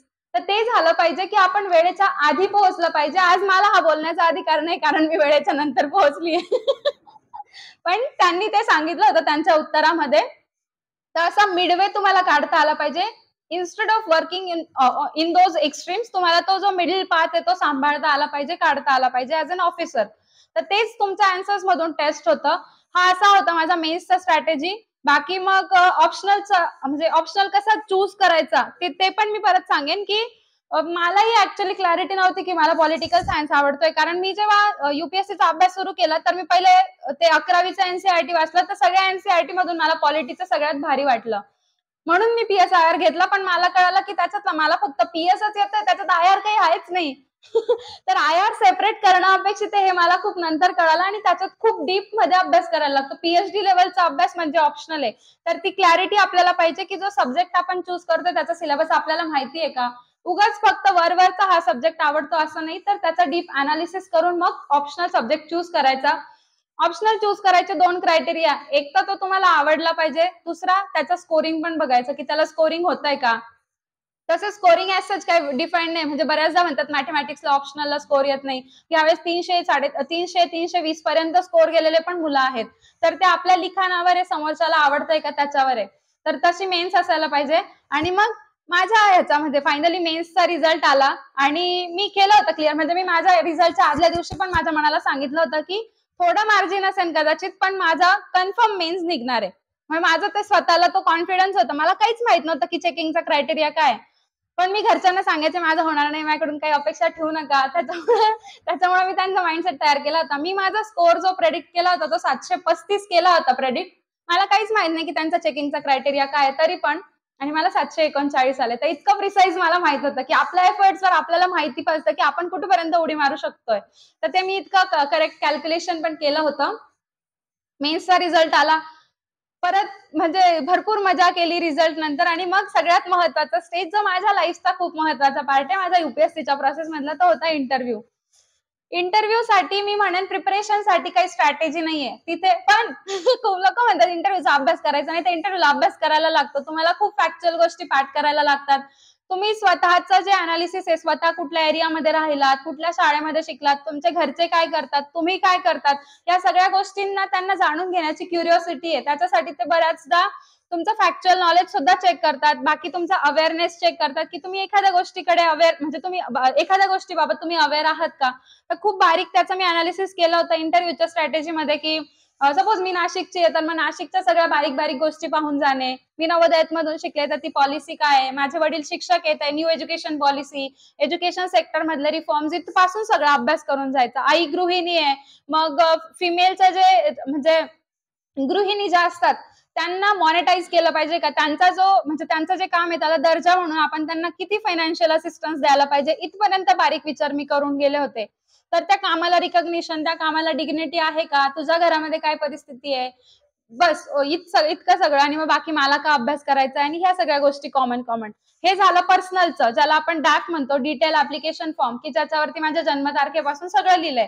माझी जन्मतारीख लय भारी आहे. 24 ऑक्टोबरचा माझा जन्म आहे. 24 ऑक्टोबर 2000. तर 24 ऑक्टोबर या शब्दाचा सिग्निफिकन्स म्हणजे तारखेचा सिग्निफिकन्स शोधत असताना मला कळलं युनायटेड नेशनचं फॉर्मेशन झालंय त्या दिवशी. म्हणजे जगात शांतता प्रस्थापित होत असताना मोहिते फॅमिलीमध्ये एक वादळ जन्माला आलं होतं. तर मला तर तारीख खूप आवडते. माझी मम्मी मला वादळच म्हणते. आपलं सगळं फास्ट असतं. हे असं पाहिजे, ते तसं पाहिजे म्हणून. तर 24 ऑक्टोबर त्या तारखेचा काय सिग्निफिकन्स आहे? त्या ऍप्लिकेशन फॉर्म वरती जे काही लिहिलेलं आहे, ते सगळ्या गोष्टींबद्दल तुम्हाला बारीक थोडीफार म्हणजे 2-2, 3-3 ओळींची तरी ऍटलीस्ट फर्स्ट लाईन ऑफ आर्ग्युमेंटचे आन्सर्स पाहिजे तयार. तर असा मी इंटरव्ह्यूचा साधारण 15 ते 20 दिवस अभ्यास केला होता. बाकी मजा केली होती. कारण मी हवेत होते, की माझा इंटरव्ह्यूला सिलेक्शन झालंय म्हणून. तर तुम्ही तसं करू नका. चांगला अभ्यास करा. पण मी हवेत जरी होते तरी मला हा कॉन्फिडन्स होता, की इंटरव्ह्यूच आपली स्ट्रेंथ आणि तोच आपल्याला इकडून तिकडे करू शकणार आहे.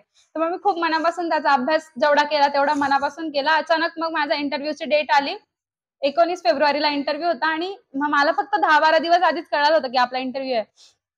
तर इंटरव्ह्यू जो झाला माझा, तो मी खूप डिटेलमध्ये सांगेन. रिझन बिंग की मला तर सांगायला आवडतो. तर मी 11 वाजता जसं मी केस स्टडी वाचून गेले होते, की ऍक्च्युअली ह्याच्या 2 तास आधी जायला पाहिजे. माझे घरचे ते एवढं उत्सुक, माझे पप्पा सकाळी 9 वाजेपासून बाई उठ, आवर. 11 वाजता तिथे घेऊन गेले मला. 11 वाजेपासून 1 वाजेपर्यंत त्या लोकांनी आम्हाला उभं ठेवलं. फार अजिबात दयामाया नाही तिथं. बसायला काही जागा नाहीये, काही व्हीआयपी ट्रीटमेंट काहीच नाहीये. तर तिथे उभं ठेवलं आम्हाला. 1 वाजता आम्ही सगळे एंटर झालो, जे ऑफिसर म्हणजे जेवढे सगळे लोक इंटरव्ह्यू साठी होते ते फ्युचर ऑफिसर्स. तर आम्ही सगळे एंटर झालो 1 वाजता. उत्सुकता एवढी होती, आयुष्यातला पहिला इंटरव्ह्यू होता. मी कधीच कोणताच इंटरव्ह्यू दिलेला नव्हता त्याच्या आधी.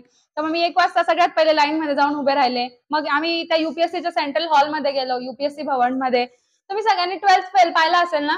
बस सेम डिस्क्रिप्शन जसं आहे ना तसं आहे. तो सेंट्रल हॉल आहे.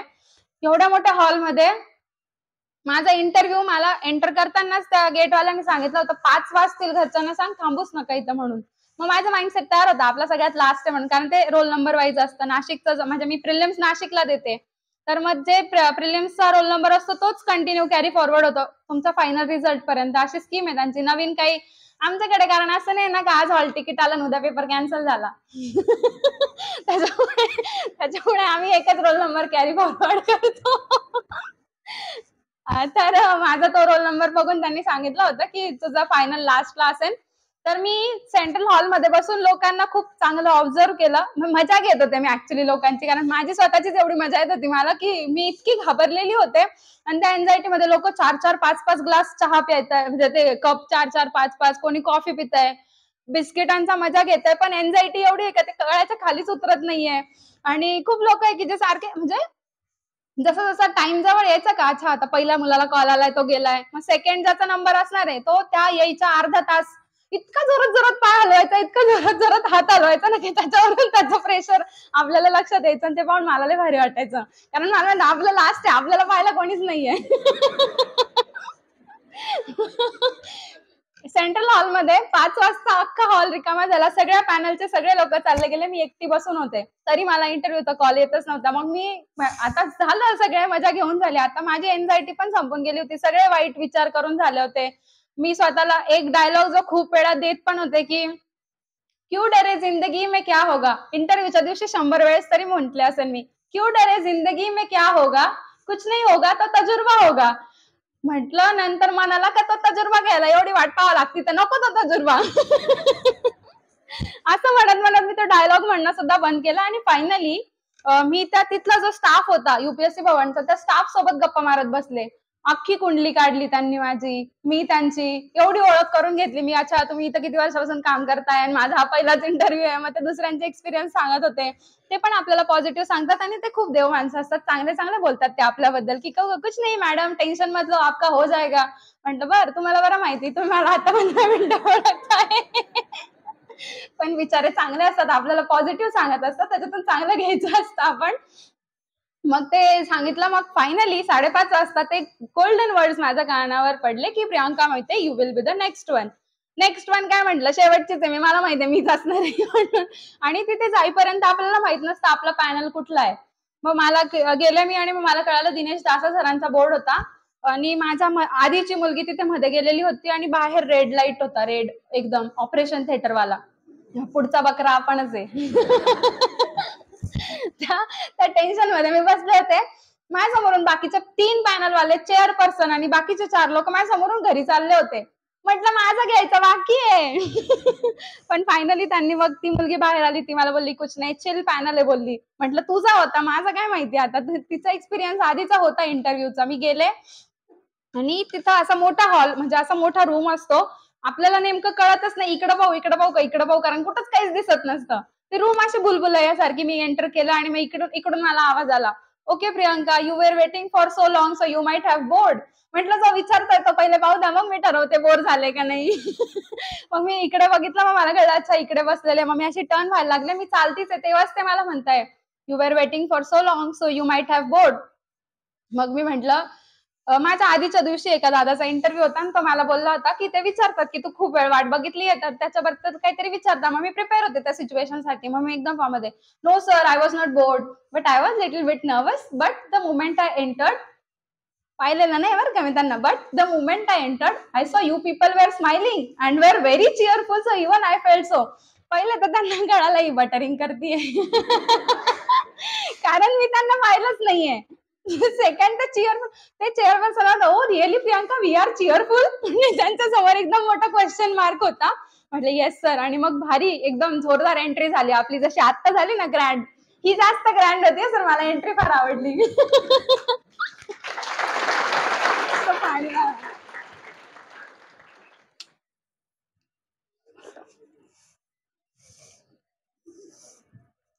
हा तर मग झालं एंट्री झाली मी बसले मस्तपैकी. मला वाटलं आता ट्रेंडिंगचा तो नेहमीचा प्रश्न ही छेडखानी चालू राहते आपली म्हणून त्रास होतो मला. येस तर मी झालं बसले. मला वाटलं आता ट्रेंडिंग क्वेश्चन की वाय सिव्हिल सर्व्हिसेस किंवा जस्ट इंट्रोड्यूस युअरसेल्फ काहीच नाही विचारलं मला डायरेक्ट अवघड प्रश्न विचारला. तसा अवघड नव्हता पण त्या सिच्युएशन मध्ये मला तो एकदम घाबरवणारा प्रश्न होता. पहिले मला विचारला are you aware about first amendment. मी मस्त सांगितलं माझा ऑप्शनल PSIR आहे त्याच्यामुळे मला तो विचारला होता. प्रश्न काय विचारता त्याच्या मागचे रिझन पण सांगते मी की माझं ऑप्शनल PSIR होतं त्याच्यामुळे ते काही पण विचारू शकत होते त्यांची तेवढी लिबर्टी होती त्यांना. मग त्यांनी मला विचारलं are you aware about first amendment म्हटलं येस लँड रिफॉर्म्स आणि ते माझं ऑप्शनल PSIR आणि मला 9th शेड्यूलच आठवलं नाही. गजब बेइज्जती ऑप्शनलची. म्हटलं मला नाहीच आठवला तो. आणि मग मला ते बोलले की can you elaborate on the current context about काय तो फर्स्ट अमेंडमेंट. मग मला नव्हतंच येत आणि मला इंटरव्ह्यूच्या आधी मॉकमध्ये सांगून ठेवलं होतं का काही पण सांगायचं पण खोटं नाही सांगायचं. म्हणजे काही पण सांगतो तेच खोटं असतं ना. मला माहितीच नव्हतं मला तिथे आठवत नव्हतं. लिटरली ते हॉट सीट होता माझा एकदम घाम सुटला होता मला. AC रूम होती ती तरी पण मी घाबरले होते आणि मी म्हटलं sir sorry sir I am not able to recall about it at this moment. मी जेवढं चांगलं वातावरण केलं होतं तेवढं डाऊनफॉल होऊन गेलं. मी एकदम वर नेलं ढपकन आपटवलं होतं त्यांना. Sir I am not able to recall about it at this moment. मग ते थोडेसे नाराज झाले. मग मला म्हणतात okay so you want me to change the area of question. म्हटलं डायरेक्ट कसं सांगू विचारा कारण तसंही मागचं काहीच येत नाहीये मला. पण मला मॉकवाल्यांनी सांगितलं होतं नो पण एक आन्सर असतं डिपेंड करतं तुम्ही ते डिलिव्हर कसं करतात. मग म्हटलं सर नाही येते. मग ते बोला sir I would be obliged if you could do that. एकदम गोड गोड buttery. I would be obliged if you could do that. मग त्यांनी मला विचारलं की recently we have changed IPC CRPC. So मला जेव्हा ते IPC CRPC बोलले तेव्हाच परत भीती वाटली कारण ते म्हणजे मी खूप ठरवलं होतं. मी असे 4-5 महत्वाचे मुद्दे काढले होते. Reservation anti defection, IPC, CRPC एकदम trending, Russia, Ukraine, Israel, Palestine हे करायचे असं ठरवलं होतं आणि केलेच नव्हते. एकदम महत्वाचे. तसे ते IPC, CRPC बोलले, मी खूप दचकले. मग म्हणे recently we have changed IPC, CRPC, so on the parallel lines do you think we should draft entirely new constitution? म्हटलं चला फुलटॉस आहे, आपण सिक्सर मारू. मला त्यांनी विचारलं, मग मी म्हटलं sir I don't think there is a need to draft entirely new constitution because we already have article 368 from where we can make necessary changes as per time and need. वाह, असं मला वाटलं. मी स्वतःच्या मनात वाह, हे कसं काय सुचलं मला, म्हणून मी स्वतःला अप्रिशिएट करत होते. तर तेवढंच ते म्हणत, no Priyanka, we have long list of amendment to the constitution. म्हटलं sir that long list is itself the evidence that we need to change with time. त्या लोकांना म्हणजे चेअरपर्सनला मी काउंटर केलं, पण ते जे बाकीचे लोक होते का ते एवढे खुश झाले माझ्यावर की एकाने त्याच्यातला लिटरली टाळ्या वाजवला आणि मला बोललं स्मार्ट आन्सर. मी एवढी हवेत गेले की बस आपलं आधीचं कम्पेन्सेट होऊन गेलं, आपण पहिल्या प्रश्नाचं उत्तर नाही दिलंय, काही हरकत नाही. चेअरपर्सनने मला पुढे प्रश्नच विचारला नाही. मॅडम तुम्ही विचारा म्हणे, आणि मग त्या मॅमला सांगितलं की तुम्ही विचारा असं. सर आय थिंक त्या मुलांना बसायला जागा नाही, ते बसवायचंय का? नाही काय नाही, बसायचंच सांगत होते, माझ्याकडेच बघा.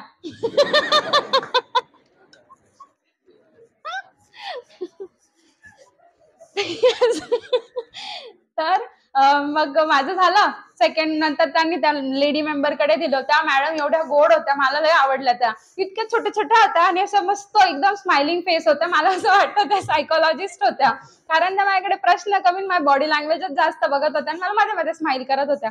इकडे ना असं आहे फ्रेंड्स की इंटरव्ह्यूच्या बाबतीत मी सांगेन की take every question in its own spirit. एखादा मला पहिला प्रश्न नव्हता आला तर मी त्याच्यात अडकून नाही पडले, किंवा मला दुसरा प्रश्न खूप भारी जमला तर मी त्याच्यात हुरळून नाही गेले, कारण पुढचं काहीच सांगू शकत नाही आपण पुढे काय येणार आहे. कारण विचारणारे 5 वेगवेगळे लोक आहे, तुम्ही एकाला इम्प्रेस केलं तरी 4 बाकीचे वेगळे. फक्त माझी स्ट्रॅटेजी क्लिअर होती. मला एवढंच सांगून ठेवलं होतं, तू चेअरपर्सनवर लक्ष ठेव, कारण सगळे मार्क त्यांच्या हातात असतात. मग बाकीच्यांकडे थोडे थोडेच बघायचे, चेअरपर्सनकडे कंटिन्यू बघायचे. कारण बाकीचे लोक फक्त तुम्हाला सांगू शकतात त्यांना की असं असं करा म्हणून. अल्टिमेट सगळा स्कोर चेअरपर्सनकडे असतं. माझं फुल कॉन्सन्ट्रेशन होतं दासा सरांवर. मग ना त्या मॅडमने मला विचारलं की प्रियंका, मी एकदम अजब गजब हॉबी टाकली होती जी तुम्हाला जस्टिफाय पण होईल. काय होती माहिती का हॉबी माझी? चिट चॅटिंग, गप्पा. जे मी आता करतेय, मला खूप आवडतं. मग मी चिट चॅटिंग हॉबी टाकली होती. आय वॉज व्हेरी शुअर की त्या पार्टवर मला कन्फर्म क्वेश्चन विचारणार, कारण असं अजब गजब कोणी टाकतच नाही. टाकताना मला फार टेन्शन आलं होतं, कारण मला लय ट्रोल केलं होतं हे क्लासेसवाल्यांनी की असं कोण टाकतं का, आणि गप्पा टाकलाय ते म्हणतील की ही पोरगी वाचा गप्पाच मारते, काम कधी करेन. असं म्हणत होते. पण मग मी म्हटलं टाकलंय तर टाकलंय बॉस बॉस, आपल्याला तर फक्त जस्टिफाय करायचंय. मग ते मी करून फायनली डिसाईड केलं. मग त्यांनी मला विचारलं की okay Priyanka, what is chit chatting? म्हटलं मॅडम गप्पा. असं नाही म्हटलं, माझं लँग्वेज इंग्लिश होती. म्हटलं it is kind of conversation between people, between 2 or more people. तर मग okay, how it is different from gossip? Ma'am, gossip मध्ये ज्या व्यक्ती त्या कॉन्व्हर्सेशनचा पार्ट नाहीये त्यांच्यावर चर्चा होते, आणि चिट चॅटिंग मध्ये आम्ही जे समोर बसलोय त्यांच्याबद्दल चर्चा होते. सगळ्यात महत्वाचं म्हणजे व्यक्तीपेक्षा विचारांवर तिथे चर्चा होते. धारी पाठ केलेलं होतं मी असं सेम. मी डायरेक्ट लिहून गेले होते. इंटरव्ह्यूच्या अभ्यासाबद्दल जे मी सांगते ना ते हे की मला माहिती आहे ह्या एरियाजवर क्वेश्चन येणार आहे, तर तिथे मला चुकायला नाही पाहिजे. आणि त्यांची अशी अपेक्षा आहे की ऑप्शनल आणि तो तुमचा पार्ट आहे डॅप ऍप्लिकेशन फॉर्म की ज्याच्यात तुमच्या पर्सनल डिटेल आहे, त्याच्या पार्टवर तुम्हाला किती पण प्रश्न विचारू ते तुम्हाला ते हँडल करता आले पाहिजे. मग बाकी करंट अफेअर्स समजा नाही आलं, एखादी फॅक्च्युअल गोष्ट नाही आली तर ते कन्सिडर करून घेतात. How it is different from gossip. मग बोलले की how it is useful for you. म्हटलं मला त्याच्यातून सुकून मिळतो. म्हटलं की नाही मॅम, त्याच्यातून मला असं होतं की माझं कम्युनिकेशन डेव्हलप झालं, लोकांना जो सेफ स्पेस प्रोव्हाइड करायचा असतो की where they can vent out their feeling, तर हा असा सेफ स्पेस असू शकतो की जिथे मी लोकांसोबत चांगलं कम्युनिकेट करेल. भरपूर गोष्टी शिकायला मिळाल्या. भरपूर नाही सांगितल्या मी त्यांना, 2-3 ज्या मी पाठ करून गेले होते त्या सांगितल्या. म्हणजे how it is useful for administration. मग म्हटलं ऍडमिनिस्ट्रेशनची नीवच कम्युनिकेशन आहे. जर लोकांचे प्रॉब्लेम्सच माझ्यापर्यंत पोहोचले नाही तर त्यावर सोल्युशन कसं काय देऊ मी? त्यामुळे लोकांसोबत जर एम्पॅथेटिक ॲटिट्यूड, इथिक्सच्या जेवढ्या व्हॅल्यूज मला पाठ होत्या त्या मी सगळ्या चिपकवल्या. सगळ्या चिपकवल्या. जेवढ्या व्हॅल्यूज, एम्पथी असेल, सिम्पथी असेल, कंपॅशन असेल, या सगळ्या गोष्टी सांगितल्या मी त्यांना, पटलं. मग माझं चिट चॅटिंग मधून मग ते जे चेअरपर्सन होते त्यांना प्रश्न पडला, ओके प्रियंका, खूप कमी वयात त्यांनी मला प्रश्न हिंदीमध्ये विचारले चेअरपर्सनने काय काय, म्हणे की वयाच्या 22व्या वर्षीच तू मेन्स लिहिली आउट ऑफ क्युरियोसिटी. म्हणजे इथं असं नाहीये की ह्याचा नंबर येते ह्यानेच विचारावं, त्याचा नंबर येते त्यानेच विचारावं, ज्याला जे वाटेल ते कधी बी काही पण फायरिंग करू शकता. मग त्यांनी मला विचारलं, ओके तू 22व्या वर्षी मेन्स लिहिली, 23व्या वर्षी तू इथे येऊन पोहोचलीये, तर तुला इथे बसून कसं वाटतंय म्हणे. ऑफकोर्स प्रत्येकाला भारी वाटेल ना, फक्त हॉट सीट आहे म्हणून थोडं टेन्शन राहतं, पण बाकी मला भारीच वाटत होतं. मग मी त्यांना म्हटलं, sir it is like sense of accomplishment that I have achieved something, आणि मला खूप छान वाटतंय, like I am feeling on top of the world. Also it is giving me a sense of achievement that I have achieved something, but surely I don't want to stay here because I have so many aspirations and I am working on it. एकदम भारी भारी dialogue दिले चेअरपर्सनने, अशा भुवया उंचवल्या होत्या. अच्छा बरं म्हणे. मग त्यांनी मला विचारलं की कमी वयामध्ये तुला इतका पटकन सक्सेस कसं काय मिळालं. तर मग मी तिथे खूप प्रॅक्टिकली सांगितलं. म्हणजे आपल्याकडे असतं, मी जेव्हा पाळण्यात होते तेव्हा माझ्या पप्पांनी माझ्यासाठी हे स्वप्न पाहिलं होतं. हो का, बरं. असं काही नसतं, आपलं प्रॅक्टिकल उत्तर असायला पाहिजे. सर 12वी मध्ये मी ज्या वेळेस होते, sir when I was in school my school principal introduce me to this field, so I started earlier. I shifted my field from science to art, so I got enough time to prepare for civil services. Also, the syllabus was overlapping, so माझ्याकडे enough time होता, मी रिकामीच होते म्हणून मी अभ्यासच करत होते, म्हणून माझं लवकर झालं. तर ते खूप प्रॅक्टिकल थॉट होतं. ते म्हणे, ओ युअर स्कूल प्रिन्सिपल, आणि त्यांनी लिटरली त्यांच्या भुवया खरखर उंचावल्या होत्या आणि ते खूप खुश झाले होते की एखाद्या मुलीमधलं पोटेन्शियल तिच्या घरचे तर ओळखताच, पण तिच्या टीचरने सुद्धा ओळखलं आणि त्यांचं ऐकून ती इथपर्यंत पोहोचलीये. तर तो जो माझ्यातला पार्ट होता तो त्यांनी ओळखला. मग मला बोलले की कमी वयात मुलांना जर यश मिळालं तर ते हुरळून जातात, डोक्यात हवा जाते. त्यांना डोक्यात हवा जाते हिंदीमध्ये काय म्हणतात तेच आठवत नव्हतं. मला त्यांचं म्हणणं पोहोचतच नव्हतं. मग एका माणसाने सांगितलं की काय काय सांगितलं ते मलाही आठवत नाही ऍक्च्युली, पण डोक्यात हवा जाते का असं म्हटले ते. मग मी म्हटलं, सर माझे पॅरेंट्स मला सांगतात की अपयश आलं तर खचायचं नाही आणि यश मिळालं तर हुरळून जायचं नाही. बस हीच आपली टॅगलाईन आहे म्हटलं आयुष्याची. खुश झाले बरं का ते. आणि मग तिथून त्यांना काय दिसलं, म्हणजे एखाद्या गोष्टीमधून ते काय बघण्याचा, म्हणजे ते प्रश्न विचारता, म्हणजे ते फक्त तुमचं बोलणं नाही बघतात, ते तुमची व्हॅल्यू सिस्टीम बघत असतात, तुमचं अपब्रिंगिंग चेक करत असतात, तुमच्या संस्कारांचा पार्ट शो करता आला पाहिजे, तुमची मॅच्युरिटी दिसायला पाहिजे. जेव्हा ते माझा स्टँड चेंज करायला पुश करत होते संविधानाच्या प्रश्नामध्ये, तेव्हा मी माझ्या स्टँडवर फर्म होते. नाही बदलायचंय तर नाहीच बदलायचंय बॉस, मी एकदा सांगितलं तर बस. ते मेरा वचन ही शासन. तो ऍटिट्यूड दाखतो इकडे, तर त्याच्यावर मी फर्म होते. तसं ह्या आन्सर मध्ये जेव्हा मी पेरेंट्सचा मेन्शन केला तेव्हा मला माझ्या संस्कारांचा पार्ट दाखवायचा होता.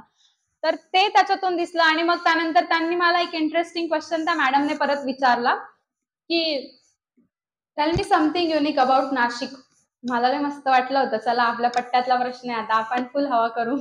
मग मी त्यांना म्हटलं, sir it is grape capital, also it is wine capital, also we have so many temples, so it is regarded as pilgrimage city of India. No Priyanka tell me something unique. पूर्ण moral down केलं. No Priyanka tell me something, द्राक्षावर माज आहे आम्हाला, तुम्ही काय सांगताय. No Priyanka tell me something unique म्हणे. म्हटलं बर, कोल्ह्याला द्राक्ष आंबट. टेल मी समथिंग युनिक म्हटले ते. मग मी त्यांना म्हटलं की सर त्यांना काय ऐकायचं होतं हे मला कळालं होतं. त्यावेळेस 10 दिवसांपूर्वी मोदीजी नाशिकमध्ये आले होते, त्यांच्यानंतर उद्धव ठाकरे पण आले होते काळाराम मंदिराला भेट द्यायला. त्यांना ते ऐकायचं होतं. पण इकडे माझं स्वॉट अनालिसिस की त्या पार्ट वरती खूप कॉन्ट्रोवर्शियल क्वेश्चन्स येऊ शकतात आणि तिथे आपला इंटरव्ह्यू फसू शकतो. तर बाकी काही होऊ दे, तो पार्ट मी बोलणारच नाही. म्हटलं कोणाच्या धार्मिक भावना दुखावतात ना. त्याच्यामुळे एक तर समोरच्याची आयडिओलॉजी काय, विचार काय, हे आपल्याला माहित नसतं.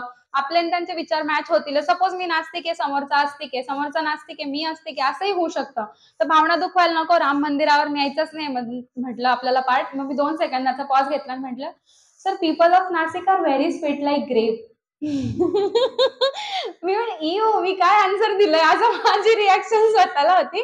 पण मला ते त्या मोमेंटला सुचलं होतं आणि जे मला पहिल्यांदा स्ट्राईक होतं त्यावर मी फार विश्वास ठेवते की ठीक आहे, मला हे सुचलंय तर सुचलंय. मग मी सांगितलं, people of Nashik are very sweet like grape, तुम्हाला ते असे वाटत नसतील तर कोल्ह्याला द्राक्ष आंबट.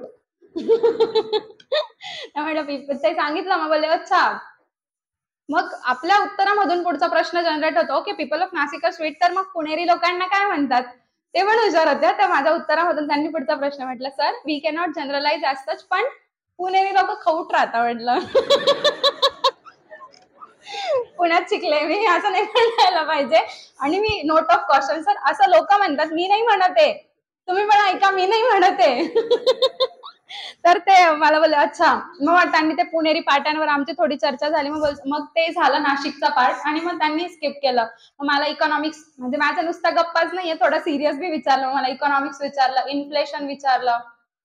त्याच्यावरती 3-4 प्रश्न विचारले की जिथे मी 2 वेळेस सॉरी म्हटले. कारण काय माहिती त्यांना कसं काय कळलं इकॉनॉमिक्स माझा वीक पार्ट आहे म्हणून. मला त्याचं मला लिहून कळत नाही तर ओरली तर विषयच संपला.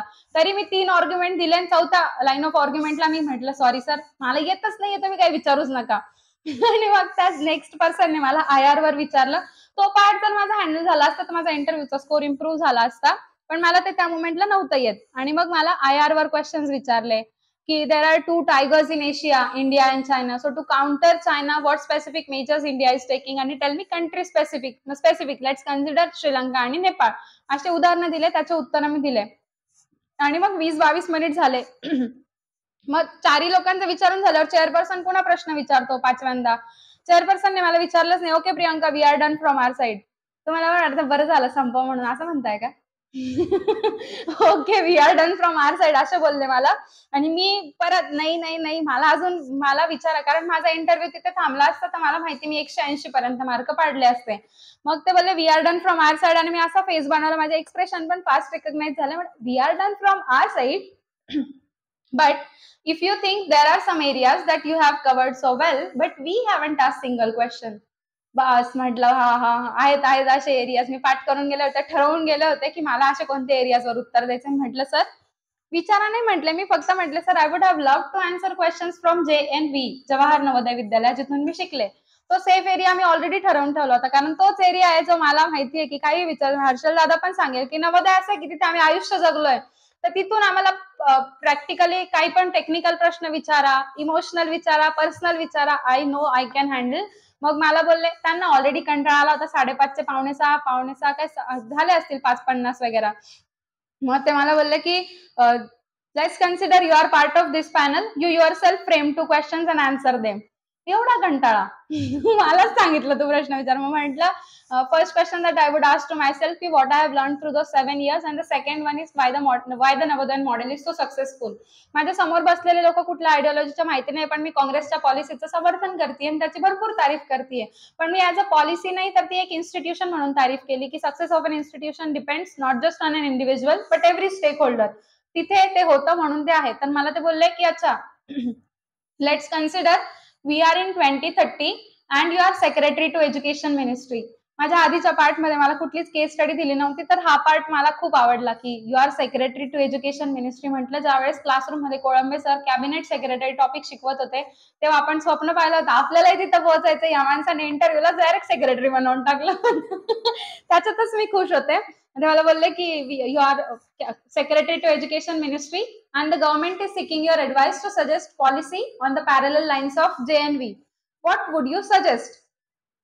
मी म्हटलं सर आय थिंक मला बघा आता आपल्या स्टँडवर कसं फॉर्म राहायला पाहिजे. मी आधी सांगितलं नवोदयाची पॉलिसी द बेस्ट पॉलिसी ह्याच्यासारखी पॉलिसीच आली नाही त्याच्यामुळे ती सक्सेसफुल आहे. मी बी तिथं शिकले खूप तारीफ केली आहे. आणि मग ते मला म्हणते आता ही नको दुसरी सांगू. म्हटलं sir I think Navodaya model is all comprehensive and that's why it is successful. So I would copy all the features, but I would just change the name from Navodaya where there is rise of one to Sarvodaya where there is rise of everyone. भारी सगळ्यांचा उदय. बस त्यांना पण हाच feel आला होता फक्त त्यांना टाळ्या वाजवायला परवानगी नव्हती वाटतं. ते इतके खुश झाले कारण सर्वोदय हा फक्त शब्द नाहीये तर गांधींची खूप डीप कन्सेप्ट आहे. गांधीयन फिलॉसॉफीमध्ये त्याला खूप महत्व आहे. सगळ्यात महत्वाचं म्हणजे त्या शब्दामध्ये सुद्धा खूप ताकद आहे. सर्वोदय सर्वांचा उदय होऊ दे. तर ती कन्सेप्ट मला त्या मुवमेंटला सुचली. त्यांना ती आवडली. मोकळ्या हाताने बऱ्याच जणांनी जर माझं काही पाहिलं असेल तर माहित असेल की नाही माहित नाही. I have scored among top 10 भारतामध्ये टॉप 10 रँकर्स मध्ये माझा इंटरव्ह्यूचा स्कोर आहे. I have scored 201 marks in my interview.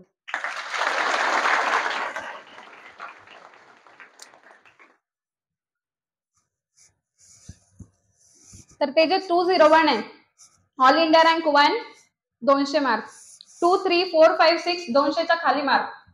आपल्याला 201 मार्क जास्त आहे. नाशिकचा डंका दिल्लीमध्ये वाजवून आले मी बोलून. तर हे काही शक्य झालं त्याच्यामध्ये खूप मेहनत होती असं मी अजिबात नाही म्हणणार. ते मला आवडायचं. म्हणजे विराट कोहली जेव्हा म्हणतो, की त्याला विचारतात, की क्रिकेट खेळतो तर ते स्ट्रगल आहे का? तर तो म्हणतो, "ते माझं स्ट्रगल नाहीये, ते माझं पॅशन आहे."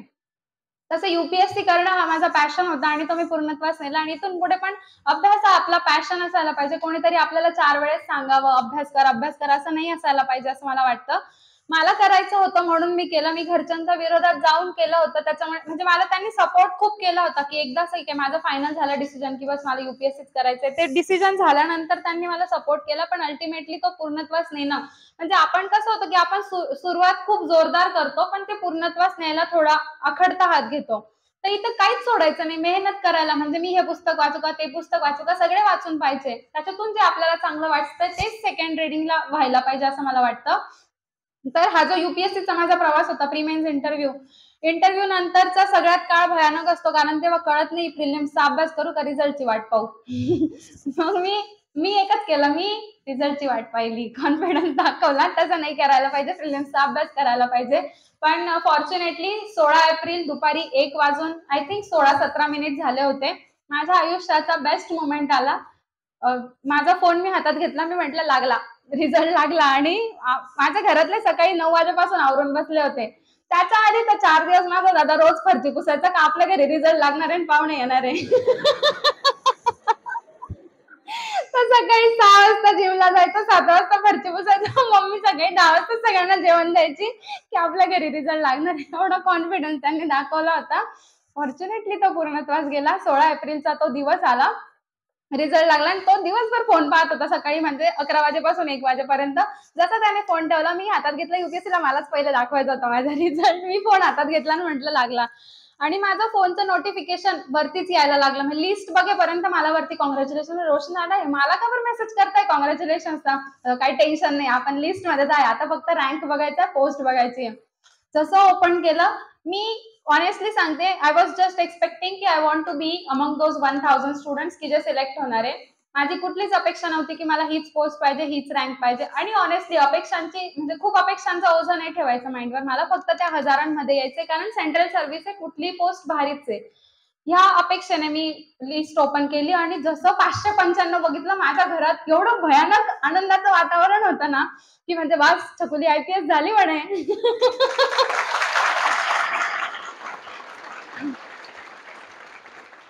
त्या सीन नंतर 10 मिनिट माझ्या घरातले फक्त रडत होते आणि ओरडत होते.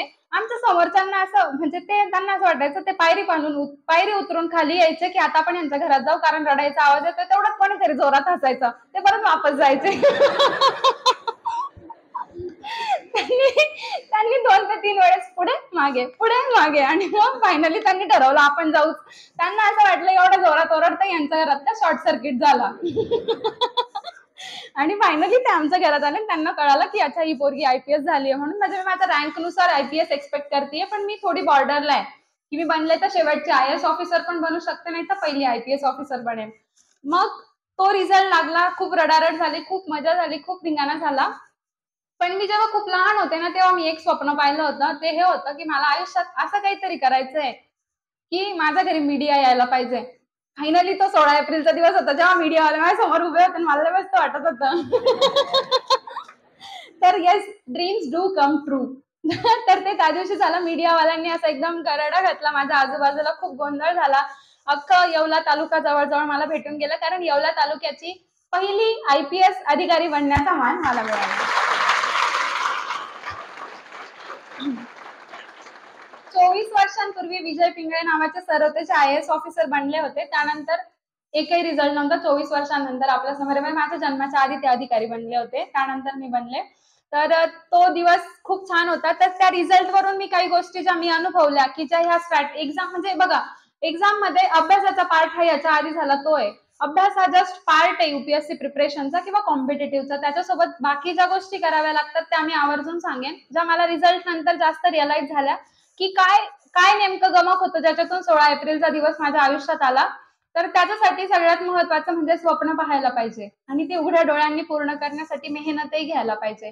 पहिली गोष्ट ही. दुसरं तुमचं डिसिजन मेकिंग खूप स्ट्रॉंग पाहिजे. स्वप्न म्हणजे उगाच हवेत, अच्छा उद्या मी चंद्रावर जातो. हे स्वप्न नाही असू शकत. प्रॅक्टिकल स्वप्न असायला पाहिजे की जे अचीव्ह करण्यासारखे. तर पहिली गोष्ट स्वप्न बघा. दुसरं म्हणजे ते स्वप्न पूर्ण करण्यासाठी वेड्यासारखी मेहनत घ्यायची तयारी आपली असायला पाहिजे.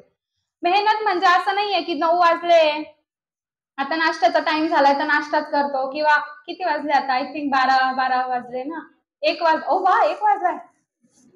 तुम्ही बोर झाले का सांगा बरं का, 1 वाजला. खरंच वेळ झाला.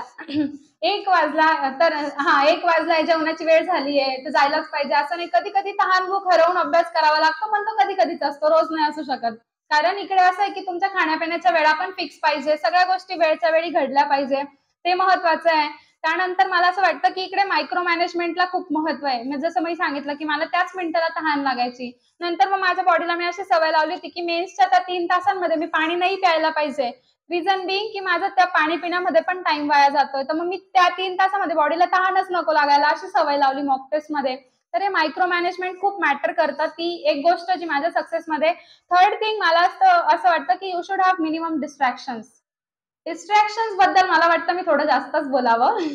फर्स्ट गोष्ट असते ती सोशल मीडिया बद्दल, की अकाउंट असावं नसावं हा आपला पर्सनल चॉईस आहे, पण तो किती तास हँडल करायचा आहे त्याला एक लिमिट असायला पाहिजे. कारण जर ती बाउंड्री, ती बॉर्डर आपल्याला सेट करता आली नाही तर मग तो फोन आपल्याला कंट्रोल करतो. तो फोन ठरवतो की आज आपल्या दिवसाचं शेड्यूल काय असणार आहे, त्यापेक्षा आपलं आपल्याला कळायला पाहिजे. उठल्या उठल्या सत्यजित दादा पण बोलले होते की उठल्या उठल्या फोन बघण्यापेक्षा मला असं वाटतं की आपण काय करणार आहे तो, ती डायरी किंवा तो जी चिठ्ठी आहे ती आपल्या समोर यायला पाहिजे. मग आपल्याला नेक्स्ट कोर्स ऑफ ऍक्शन काय तो लक्षात येतो. तर मिनिमम डिस्ट्रॅक्शन पाहिजे. ह्या वयामध्ये बऱ्याचशा गोष्टी डिस्ट्रॅक्ट करणाऱ्या असतात, तर त्या गोष्टींना तुम्हाला अवॉइड करता यायला पाहिजे. म्हणजे खूप कमी लोक कनिष्क कटारी असतात की जे आपल्या सक्सेसचं क्रेडिट आपल्या गर्लफ्रेंडला देऊ शकतात. नाही तर बाकीचे आहेत, चला कॅफेला, चला क्रेझी चिझीला. तर ते नाही व्हायला पाहिजे. कारण योग्य वयात योग्य गोष्टी झाल्या पाहिजे. हे वय अभ्यासाचं आहे तर अभ्यासच झाला पाहिजे. बाकीच्या गोष्टी ज्याला हँडल करता येतात त्यानेच कराव्या, नाही तर मी तर म्हणेन plain now I have that choice. म्हणजे तुम्ही असा मला प्रश्न विचाराल की अच्छा तू त्या वयामध्ये असताना तुला ह्या सगळ्या गोष्टी अपील नाही केल्या का, तुला नाही कधी वाटलं का मजा करावी, तुला नाही असं वाटलं का की तुला कधी बॉयफ्रेंड असावा. खूप प्रॅक्टिकली सांगेन, प्रत्येकाला असं वाटतं, प्रत्येकामध्ये सेम म्हणजे सेम बॉडी स्ट्रक्चर आहे, प्रत्येकाला सेम इमोशन्स आहे. त्या इमोशन्स दाबून पुढे जाता यायला पाहिजे. Because now I have that choice की मला IAS ऑफिसर नवरा करायचा, IPS करायचा की IRS करायचा आहे, की याही पेक्षा कोणता तरी वेगळा करायचा आहे. तर ह्याच मोटिवेशनने मी उतरले होते की ठीक आहे ह्या सगळ्या गोष्टी टेम्पररी आहेत. जर हे 5 वर्ष मी मजा केली तर पुढच्या 35 वर्ष मला स्ट्रगल मध्ये घालायचे, त्यापेक्षा मी हे 5 वर्ष मेहनत घेते, पुढच्या 35 वर्ष मजा करू. कारण सर्व्हिस हा माझा पॅशन आहे, अभ्यास हा माझा पॅशन आहे, तो मला मजेशीर करणारच आहे मी भविष्यामध्ये. पण ते 2-1 वर्ष होते की जेव्हा मी स्वतःला सावरलं. ह्या गोष्टी प्रत्येकाला अपील करतात, त्या अवॉइड करता आल्या पाहिजे. आणि नोट ऑफ कॉशन, आज कोणाचं ब्रेकअप झालं तर त्याच्यात माझा अजिबात रोल नसेल. पण तरी त्याचं क्रेडिट घ्यायला मला आवडेल. कारण बिलीव्ह मी ह्या सगळ्या गोष्टी नाही वर्क होत. म्हणजे अभ्यास करून सगळ्या गोष्टी मॅनेज करणं खूप टफ आहे. तर जस्ट अवॉइड दिस थिंग्स. आणि सगळ्यात महत्वाचं म्हणजे हे मी खूप आवर्जून आणि ओरडून आणि चिडूनही सांगेन की you don't have any right to play with the emotions of your family, your parents, because ते खूप मेहनत करतात.